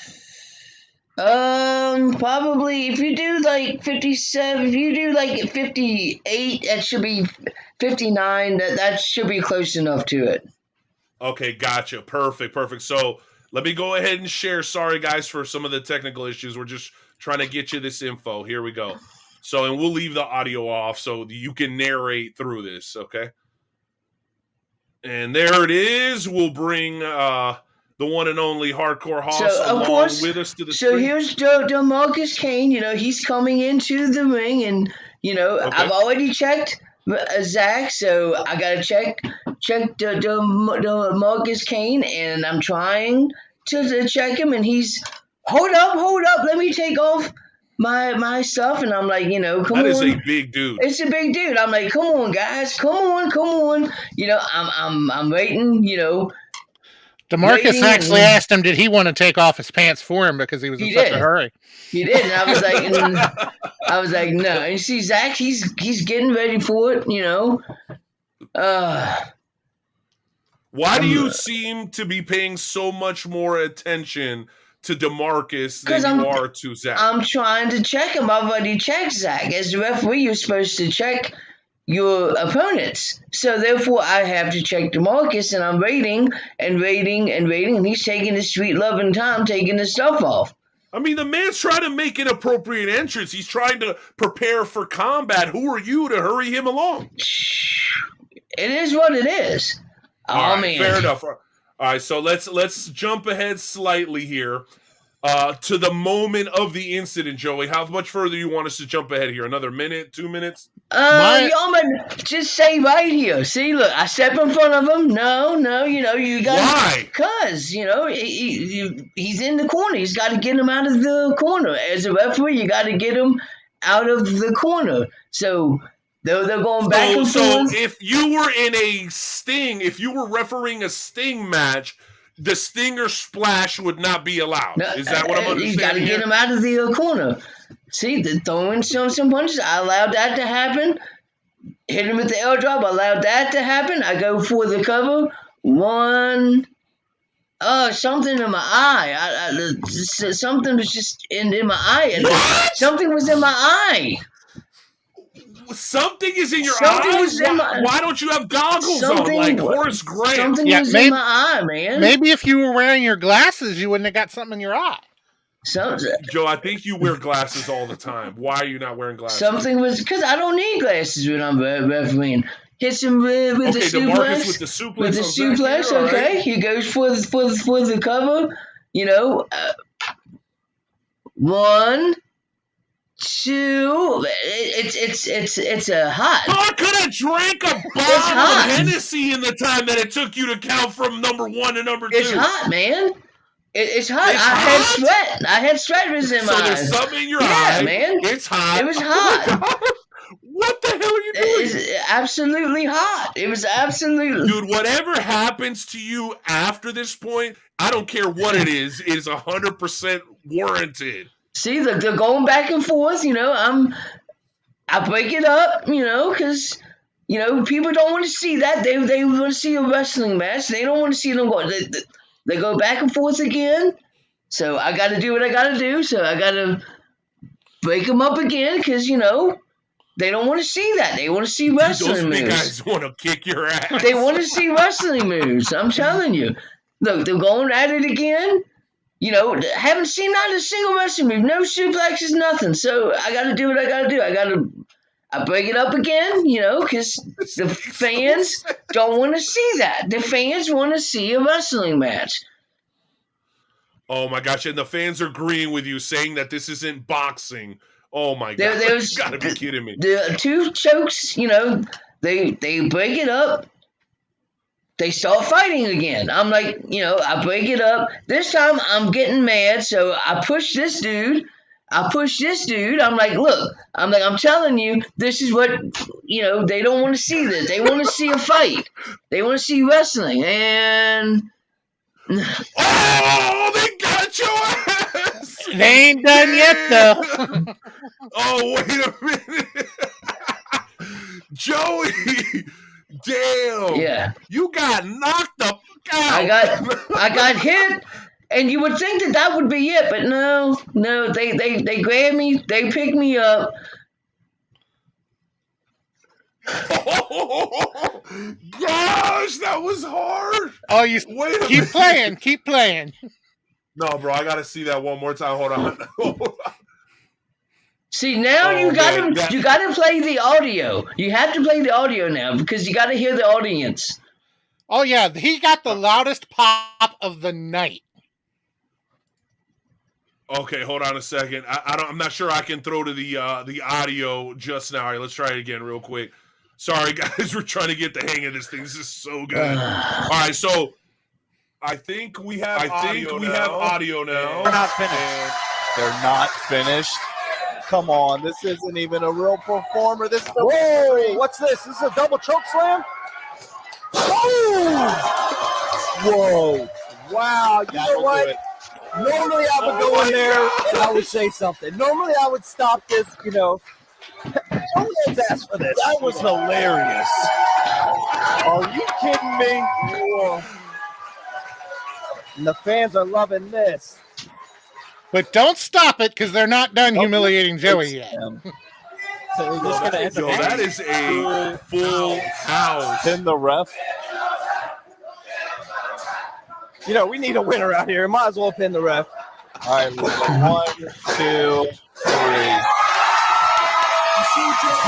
That's how you count to 3. Be a new rep here. That was a great pin. No doubt about it. Sometimes here at WDWA, we just want to have a little bit of fun. That was excellent. Hold up. Let's see this. Let's see this right here. We can get another pin on him. That's 2 losses for Mr. Joe Lance. Losing streak. Joe, you're 0-2. Come here ready to perform, Love to see it. All right. Oh, my gosh. All right. Well, that was freaking glorious. Incredible. And I will say, Joe, you absolutely remind me of that referee in Little Nicky. You remember Little Nicky with Adam Sandler when they go to the Globetrotters game? Yes. And the referee is screwing everything up and screwing the Globetrotters? That's you. And we all know what happened to that referee at the end of the movie, bro. You had it coming. You had it coming.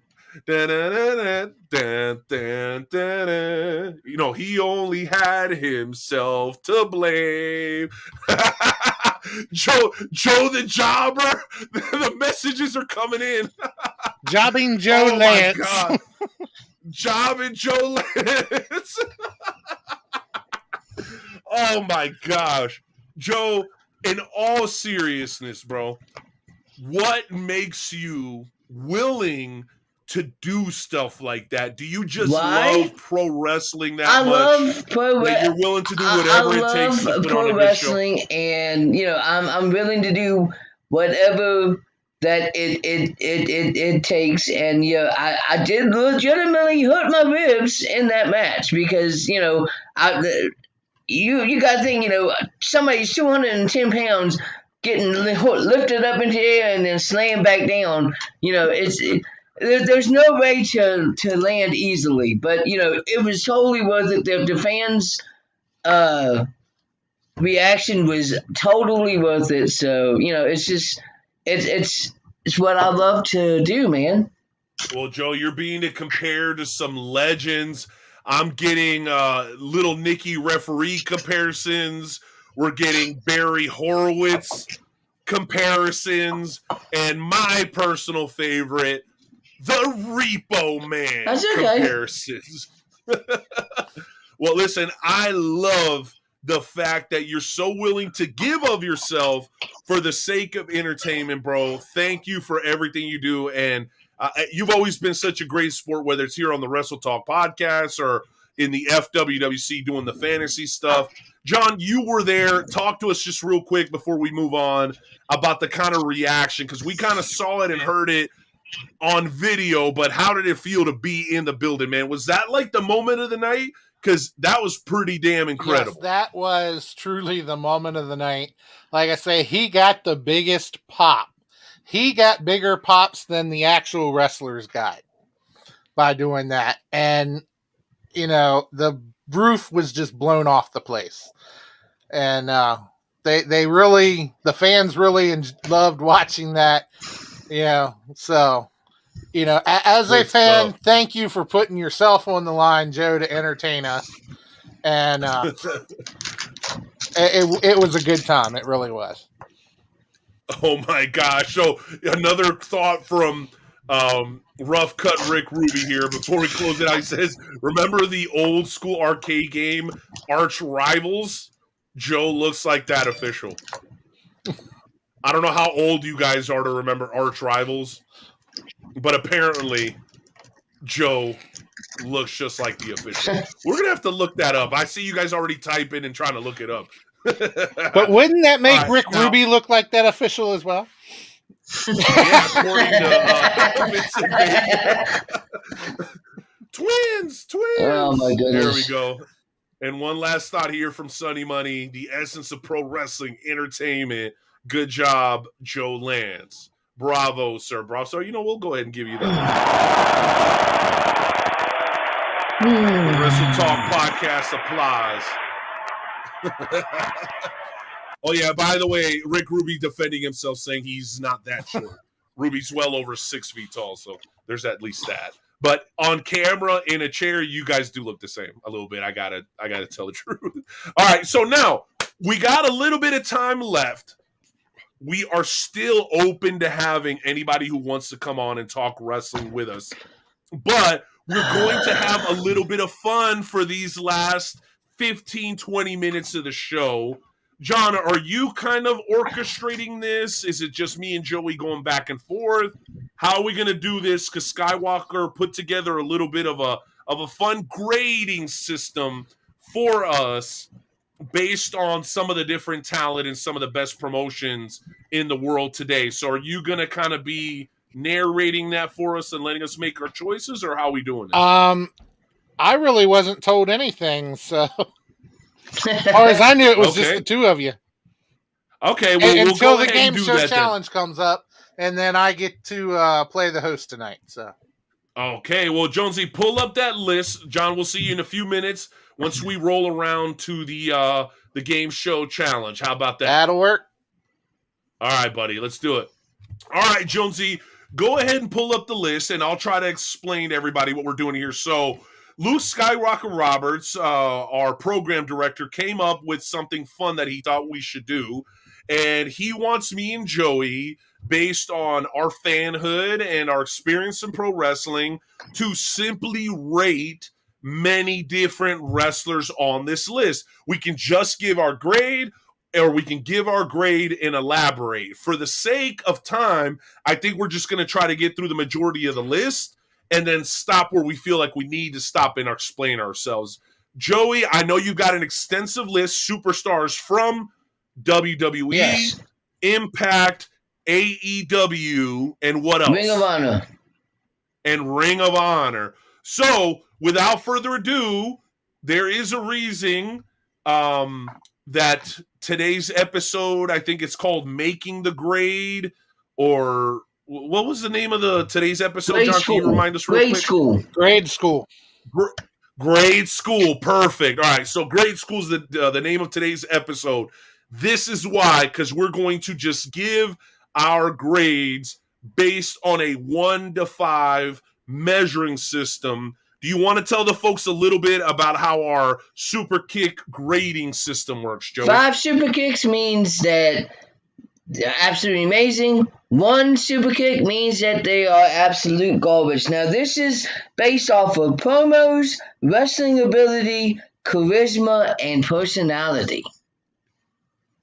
All right, I dig it. And again, there is still time for you guys to join the broadcast. If you want to join, please just shoot us a message on either Periscope, YouTube, Facebook, or you can reach out to Hardcore Hoss directly, and we will send you the link, and you can join us on the broadcast. That being said, Joey, take it away. Let's go ahead and start with Ring of Honor, and then we'll work our way up to WWE. All right, so with Ring of Honor, the first person we have is Bandito. I'm going to give him 3 super kicks. 3 super kicks for Bandito. Now, I will say that we are allowed to be honest. If we're not that familiar with the guy, you can just say, I'm not sure. Okay? I'm not sure. Mm-hmm. My grade for Bandito is also a 3. I love how ROH has done such a great job of developing the Latino talent from Bandito to Rush. I think they've done a really great job. But yeah, I would give him a 3, and I wish he was on a bigger stage because I think he could be higher than that given the opportunity. Right.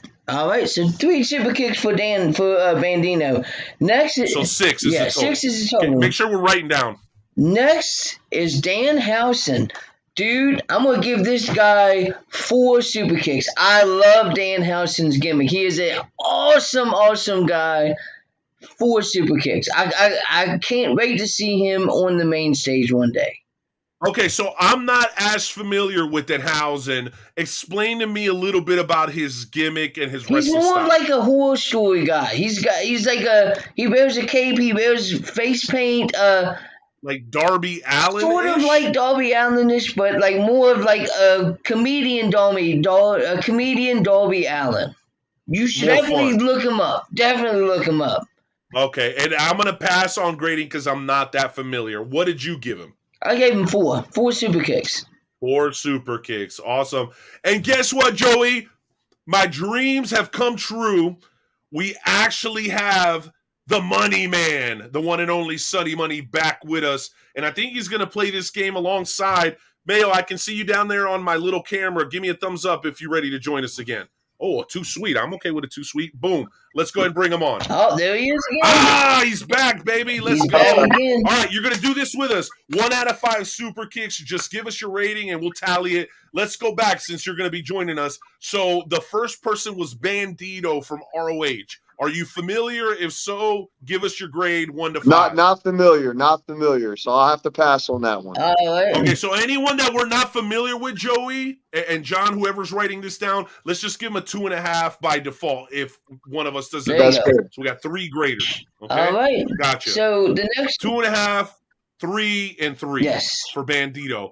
Now Danhausen, 2.5 for me, 4 for Joey. 2.5. What about you, Yeah. Sonny? 2.5 for No. Sonny. Okay, what do we got next? Next, EC3.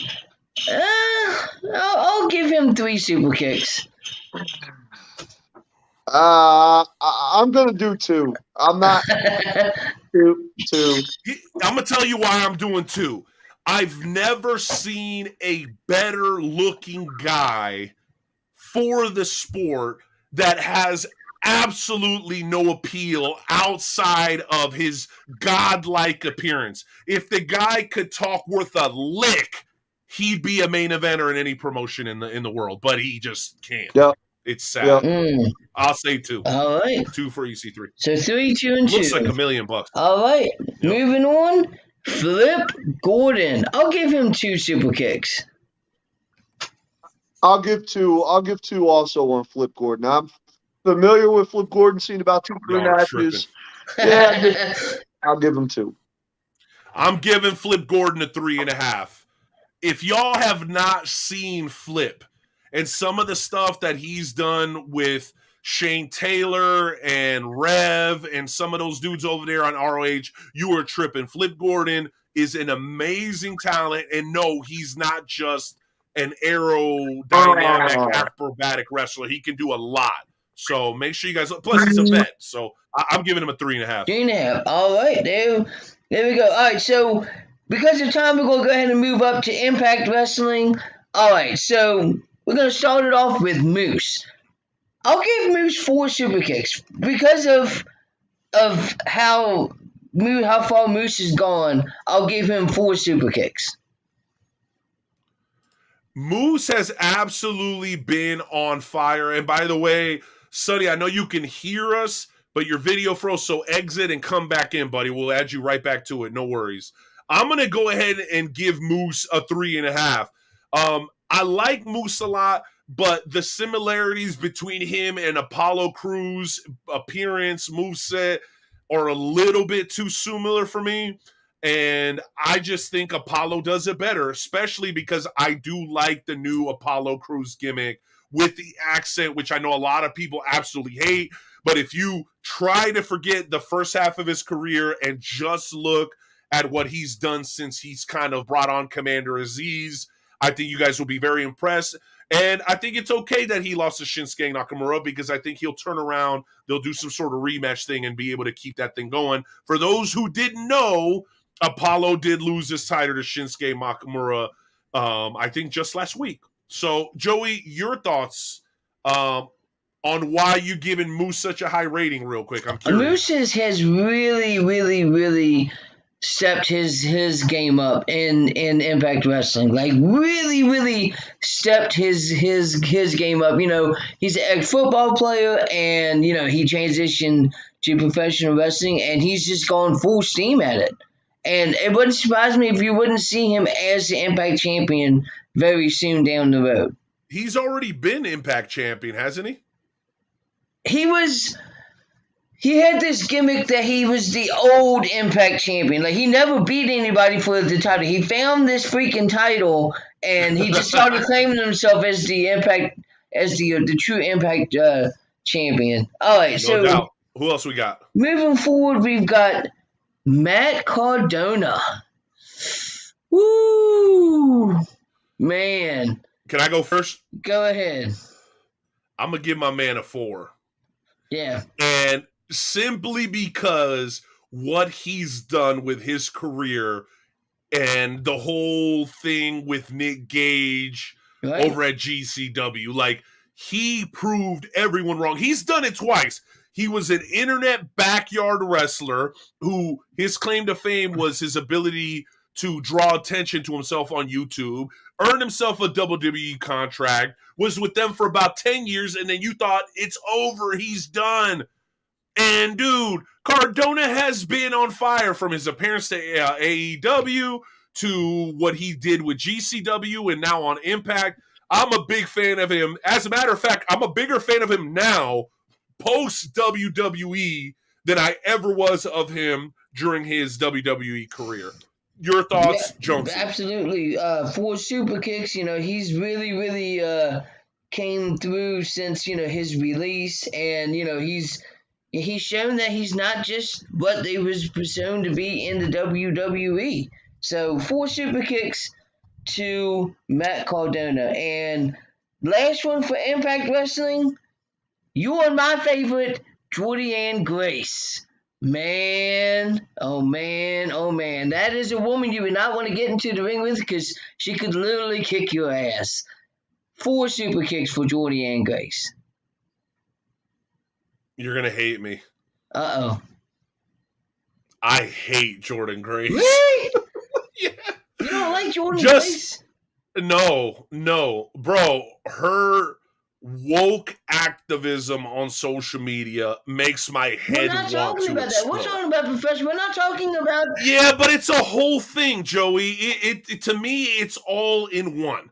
When you put your shoot name on your work or Twitter account, you don't want people to separate the two. You're asking people to consider them as a person when you consider them as a wrestler. I wouldn't even put her in Tessa Blanchard's ballpark. Nowhere near a Bianca. Nowhere near even a Thunder Rosa, much less a Britt Baker or a Charlotte Flair. Wow. Now, as far as her wrestling ability, she is wildly talented, one of the strongest women in professional wrestling today, and I personally would enjoy a match between her and like Nia Jax or maybe even Nyla Rose. That would be entertaining. But if she wasn't so busy with her bullshit on Twitter, I could focus a lot more on her ability in the ring. But unfortunately, she's taken that away from me because I was a big Chyna fan back in the day. I like the brawny chicks who can kick ass, Big Mama Pump, as she refers herself. But all that stuff that she does on the side is such a turnoff to me that I just can't get with it, bro. So my ranking is a 2. You can hate me if you want, Daddy. All right. Now we're getting into the bigger leagues, AEW. Here we go. Now, first up, Kenny Omega. 5 super kicks all day. Kenny Omega is one of the best wrestlers in wrestling right now, and the man's like is gold whatever he touches. 5 super kicks. Pop, pop, pop, pop, pop. I'm trying to figure out how I can like weasel out of giving Kenny Omega a 5. But I can't. Jim Cornette was wrong about Kenny Omega. He's not just a video game geek part-timing as a wrestler. He is an extremely legitimate, credible, and once-in-a-generation type talent. Why? Because he can have a tear-down, all-out brawl with tables and glass tables and barbed wire boards and all this kind of shit with Moxley. And then he can, a year before, 2 years before, have multiple 5-star matches in the traditional sense with Okada. And then he can go to Mexico and do the lucha style and become the AAA champion without even speaking the language. I got to give Kenny Omega a 5. Right. I can't believe we're agreeing, but dude, there's no arguing about this guy's ability on the mic, in the ring, and his ability to translate to no matter what style of wrestling he happens to be asked to wrestle. The dude is phenomenal, and if he doesn't have a 5 from you, you need to check yourself before you wreck yourself. Absolutely. All right, so 5 super kicks apiece for Kenny Omega. Next, Lance Archer. Woo! What another one? The Murder Hawk. The Murder freaking Hawk. Shout out to my boy Reggie Collins. He was absolutely destroyed by the Murder Hawk this past week on AEW. Dark? Yeah, Dark. I saw that. I love the Murder Hawk. I love him with Jake Roberts. But let me tell you something, man. I think that people forget that the Murder Hawk had a hell of a career before joining AEW. A lot of people don't know that. He's well respected and he's uber talented. And what I'm trying to figure out is why we haven't seen a match between him and that big scary guy that walks around with Jungle Boy. Remind me, what's his name? Luchasaurus. Luchasaurus versus the Murder Hawk. Tell me that's not money. That's money. It would be. The only reason I can't give Lance Archer a higher rating is because I don't feel like I've ever seen him on the big stage yet. So for me, I'm going to have to give him a 3.5. Yeah, I'd have to agree. 3.5 each for Lance Archer. All right, rounding up AEW, MJF. 5 super kicks. This dude is a legitimate heel inside the ring. He is a legitimate heel outside of the ring. This is a guy that he went to a autograph. He did an autograph signing, and he's the guy that flipped off the kid. Like, he is a The dad loved it, by the way. Legitimate heel. And 5 super kicks because he still is undefeated in AEW. No doubt. And by the way, the only guy that I've ever seen that does it better is Karrion Kross or Killer Kross. My son Damien and Killer Kross had a similar exchange, except my son was giving Killer Kross the double barrel salute to his face, and Karrion Kross got in my son's face, and he got in my face, and it was so good, just like what MJF would do. Unfortunately, they've watered down the Killer Kross character and made him Karrion Kross, and, well, the rest is history. But for me, bro, I can't give MJF a 5, simply because I just don't think that he's quite there yet in the ring. When it comes to his ability to talk, there is no question that he is the best in the game today. Don't bring up The Miz. Don't bring up Cena. Don't bring up any of that to me. It is MJF, only followed by Jericho. But because from a ring perspective, I think he's still, maybe he's a little bit less physically and athletically talented than I wish that he was. So for that reason, Joey, I'm going to go ahead and give MJF a 4.5. 4.5. All right. We are moving up to the WWE. We've got 3 more wrestlers in the WWE. Charlotte Flair for what? 5. 5 super kicks 5. Easily, 100%. Yep. As a heel and a baby, she's great. Bobby Lashley, I'll give him a 4.5.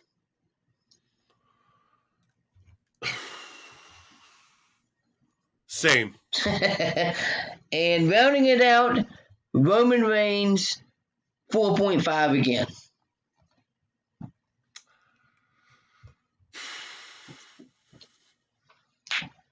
I got to give Roman a 5, bro. Yeah? He is outside of Britt Baker. He is the most credible champion in wrestling today, in my opinion, even above Kenny Omega, because Kenny gets a lot of help. I know Roman gets a lot of help, but Roman is on a whole nother plane. And I would argue, Joey, that this whole SmackDown is better than Raw that everybody's been talking about for the last 4 to 6 months can be directly attributed to Roman Reigns. What AJ Styles, the house that AJ Styles built, has now turned into the kingdom that Roman Reigns has expanded. SmackDown is better than Raw simply for the reason that Roman Reigns is at the head of the table. I give Roman Reigns a 5. Absolutely. Man, the comments are going crazy. This AW All Bro, he's giving 5 super kicks. He says he's going to give MJF with 0 super kicks, and that's because he flipped off the same kid but has autism, and that's what ticked him off. So all AW Come All on, Bro. kids with autism don't like wrestlers doing their gimmick? I mean, I thought kids love that stuff. I mean, come on, man. He's doing his job. And I think we got a 4.5 from Susie for Kenny Omega. There So you go. she was a little bit beneath us, but still good. Well, guess what, It's Joey? time. It is time, but before we get there, we have one final guest that's going to join us for the last couple minutes of this show.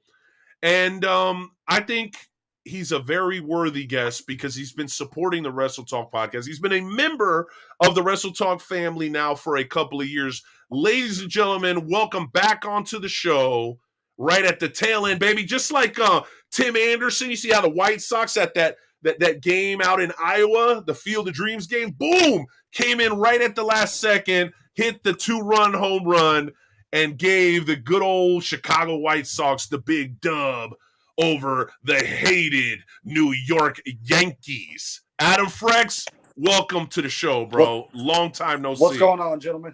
What's going on? Having a great time tonight, Yeah, man. It's been Having a great show. time. You think so? Yeah, no, it's been a great show. It's been forever that we've ever done a show without set guests. This has just been all random, and I've had a great time tonight, Josie. I don't know about you. Absolutely. It's been fun. All right, dude, so I'm going to hit you with a couple rapid-fire ones because we're going to get into the game show challenge.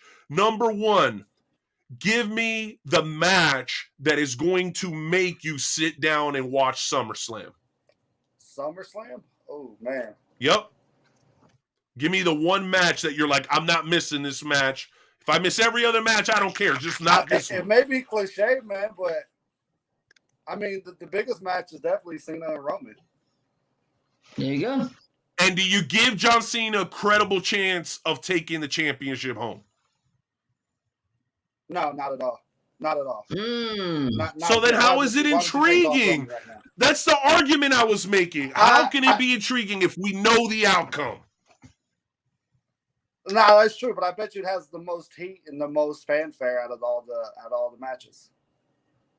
So I see, and I was making the argument that I thought it was going to be the tag match, RK Bro versus AJ and Omos. I think that's the one that's going to probably have the most fanfare and intrigue, bro. Just because is Randy going to turn?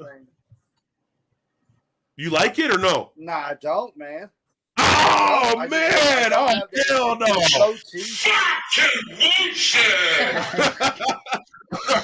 All right, so second question. CM Punk. Will we see him between now and Double or Nothing on September 5th? Yeah, for sure. Is that a good thing or a bad thing? I think it's an intriguing thing. I mean, that's to be determined. So I think it's going to be a great thing for the short term, but long term, we'll see. I mean, he's been out of the ring for what, 7 years? 7 Yeah, I was years. about to say, like, there's got to be some ring rust there. So, and like, what is the character after the appearance? Like, what do you do? What is CM Punk a year from now in AEW? Will you be pissed if he's used in a part-time capacity, like in a Brock Lesnar type situation? No, I think he should be. Would you be I disappointed? think he should be, because that's the way you're going to keep most fanfare to him. If you put him as if every other wrestler, he's going to lose that allure that he carries at the moment. See, and I just don't see it. I just don't think he's worthy of the Undertaker treatment, but that's just me. Last question, Adam Frex, before we give you a chance to plug anything you might want to plug. We were talking a lot about ratings, and we went through some of the main people in ROH, AEW, Impact, and WWE. I know you're a big football fan, and I know it's right around the corner, especially the Kansas City Chiefs. Sir. Who, in your eyes right now, is the Patrick Mahomes of professional wrestling? The top guy, brightest future, just absolutely looks to have the world in his hands for the foreseeable future. Who would you compare him to in professional wrestling? That's tough. That's what we do here on the Wrestle Talk podcast, baby. That's a tough question, man. No softballs. Shit. Who is the Patrick Mahomes of professional wrestling? So, for me, that's someone who's going to have like longevity over the next 10 years minimum, that has true consistent drawing power. Shit, who is that? Man, I don't think so. I like Darby Allin, but I don't think that 10 years from now, he's going to be the draw that people. I love him too, by the way. But I don't think, he's going to be that consistent draw. I think that can fade out in the next 3 or 4 years. Shit, man. Oh, that's a great question. I'm not even a fanboy of this guy, but I still think it's Roman with how dominant he's been. The storyline with him's been the most intriguing for me in wrestling. Roman Reigns. Who the hell thought a year ago? Not me. We would be saying that. Joey, same question, bro. Who's the Patrick Mahomes of professional wrestling? Roman right Reigns. Now, Roman Reigns. And you know what? I'm going to have to agree with you guys, but say that there's another person on the other side of that. And without a shadow of a doubt, I think it's Kenny Omega. I mean, the way he's been able to translate to every single company and become the top guy, it goes without saying. And people say, well, the Bucks and Callis and all this, he didn't have that in New Japan when he was fighting Okada. It was just him, and he did it anyway. It didn't effing matter. That's how great he is. So, Adam, before you go, bro, you're a loyal member. So what do you got going on? What's going on with Talking Dynasty? Are you kicking that thing back off? We're about to be you got some other projects? I know you're working with I-70 as well. So bring us up to speed real we've quick. been working on upping up the production. So go ahead and follow Talking Dynasty, and also check out Interstate 70 Sports Media. I work with them as well. So you writing there, or what are you doing at we're just I-70? kind of co-collaborating with the podcast. So hell no. Excellent. Jeremy don't want me to write. Okay, got you. Well, the Maestro's a host here on the Wrestle Talk podcast. We're glad that we were able to play part of that connection. So for all your football needs, guys, make sure you check out Talking Dynasty, especially if you're here in the Midwest. And then, of course, I-70 Sports Media, which Adam is a contributor of as well. Mr. Frex, shout out to you. You got Dwight Howard back, so obviously the Lakers will win the championship, right? That's the only team I'm picking every season. Right, unless they, my Heat get another crack at them, and we got Kyle Lowry now, so we'll see. Hopefully, we get another chance. You talked to me, Kyle Lowry, 3 years ago, and then you talked me into it. World champion Kyle Lowry, yeah, we can talk about that later. We'll see about that, brother. Take it easy, Frex. Peace. Right, later, y'all. Adios. All righty. Well, we do have to close out this show because I think the kids got to go to bed or something. That's what I keep hearing.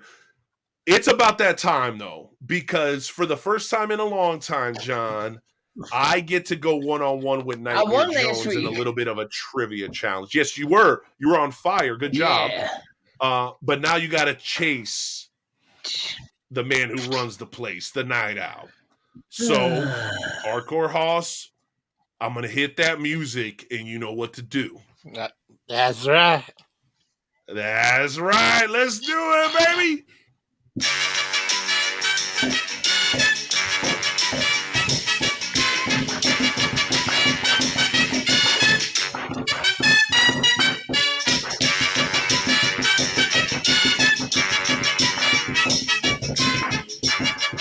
Who's tapping?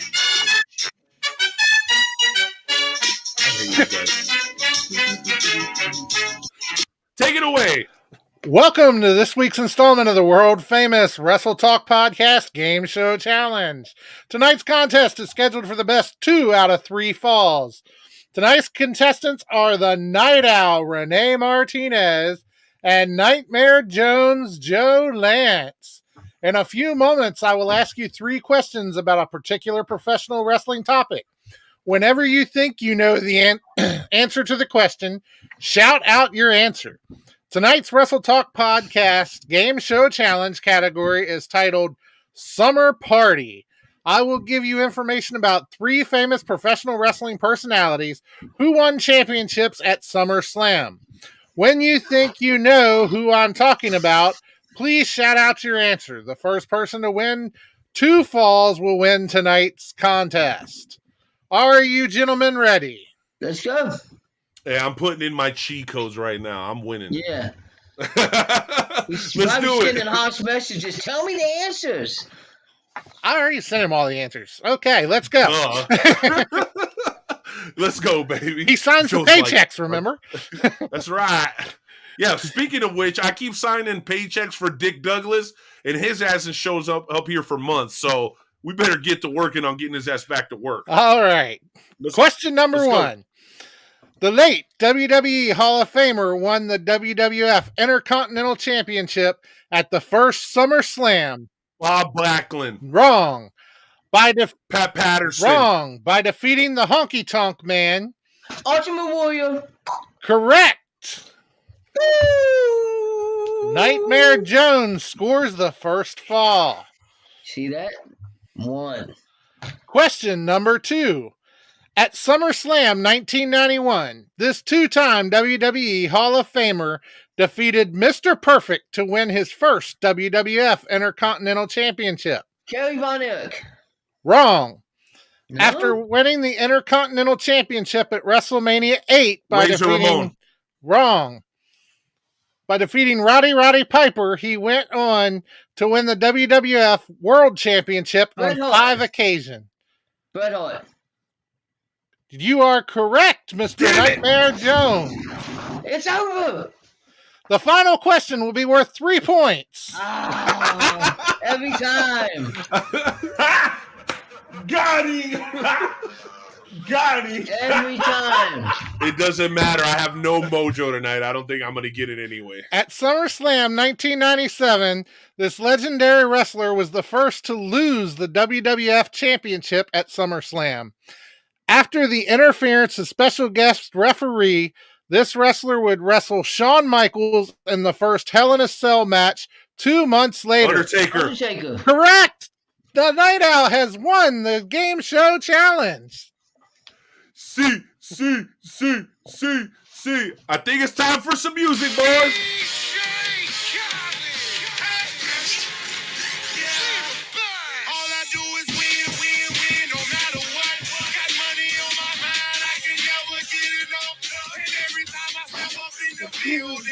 Everybody hands go up, and they stay there. For the record, I am adamantly against this final question being worth 3 points. You know why? Because most of the time, I've been screwed by this rule. I think it originally happened when I was competing, and I got screwed out of the win. So I petition that we get rid of the final question being worth 3 points, unless it's a guest we really want back on and we want to put them over with the final question. I thought you Scouts Honor, you guys down? I thought you started that, but okay. So it works for me. No, I didn't. It happened to me, and then I just was like, well, I'll use it when it's convenient. Okay, so special guests and the guy who signs the paychecks. Got it. Let's go. Joey is sending me a hateful email right now, I think, or he's tweeting out some really mean stuff about me. Which, by the way, if you guys want to follow myself, Hardcore Hoss, or Nightmare Jones on Twitter, you can see our handles on the screen at Nightmare Jones, at Hardcore Hoss 1, and at _the_night with a K _owl. Before we go, last thing, Joey, I know it's been a long night for you. I see you've been a little tired. Thank you for what you do. That bump that you took and that ass whooping is why people love pro wrestling. People love to see the good guy get their comeuppance. They like to see the bad guy, in this case you, get retribution or retribution to be gotten on them. And you're a great sport. It's why I love having you as a partner. And you can have your rematch against the Night Owl in Trivia Challenge anytime. Deal? Absolutely. Let's do it. Before we go, last thing, Joey, you are wearing a Macho Man hat. Can you please give us your best Macho Man impersonation as we close out tonight's show? Oh, yeah, this is the Macho Man Randy Savage, and you're listening to the Wrestle Talk Podcast. Oh, yeah. Fan-freaking-tastic. And you know what, guys? We're going to do you an extra special favor. We are going to hit that Triple H one more time. Shout out to Vinsanity. Shout out to the FWWC. You guys have an amazing SummerSlam pay-per-view because you know we do it better. Do it better than anybody else. That's why we are the world's premier fantasy wrestling promotion, the FWWC. Good night, everybody. We'll see you next time. Brother. Adios. Yeah. And share. Boom. Hey, Reeks. Let's get it. I'm in the club like, what? Do you want to get with me? I'm in the club like, yeah. Do you want to get trippy? Triple H. I'm tripping like Triple H. Even when it gets late, my whole team stay awake. Yeah. Triple H. I'm tripping like Triple H. Even when it gets late, my whole team stay awake. Yeah. Got a drink, put some ass in my free hand, feeling like Seth Rollins, cause I'm deep, man. I'm reppin' 662, I could trip by myself, I ain't tripping on you. I feel like I'm one with the darkness. My team stay lit regardless. I can cut you off with my sharpness. I just don't give a shit, I'm not heartless. I'm with my squad and we mob till my gas gone. My girl a freak, she want me keep my mask on. They gon' bump me even when I pass on. I live life last so my life lasts long. Hey, I don't think that they get it. Took us 10 years to get here cause we live it. There just is no limits. Pouring up drinks for my brothers and the women. I'm in the club like, what? Do you wanna get with me? I'm in the club like, yeah. Do you wanna get trippy? Triple H. I'm tripping like Triple H. Even when it gets late, my whole team stay awake. Yeah. Girl, you're looking so tasty. Bet I could fall in love if you made me. I know this is kind of crazy. We just never can you move it for me, baby. I'm with the beast, we can all get busy. Gather up your friends, we can all get trippy. Say you should fuck with me. And her look said I'm right here, come and get me. I mean, you're so damn sexy. The way you're moving on the floor with your bestie. I can pass the test me. When you're around, it kind of seems like I'm the best me. And the way that she's moving, she had me feeling stupid. I think she knew that I knew it. And the way that I'm feeling, we get trippy and grippy. Just take my hands and we'll do it. I'm in the club like, what? Do you want to get with me? I'm in the club like, yeah. Do you want to get trippy? Triple H. I'm tripping like Triple H. Even when it gets late, my whole team stay awake. Yeah. Triple H. I'm tripping like Triple H. Even when it gets late, my whole team stay awake. Yeah.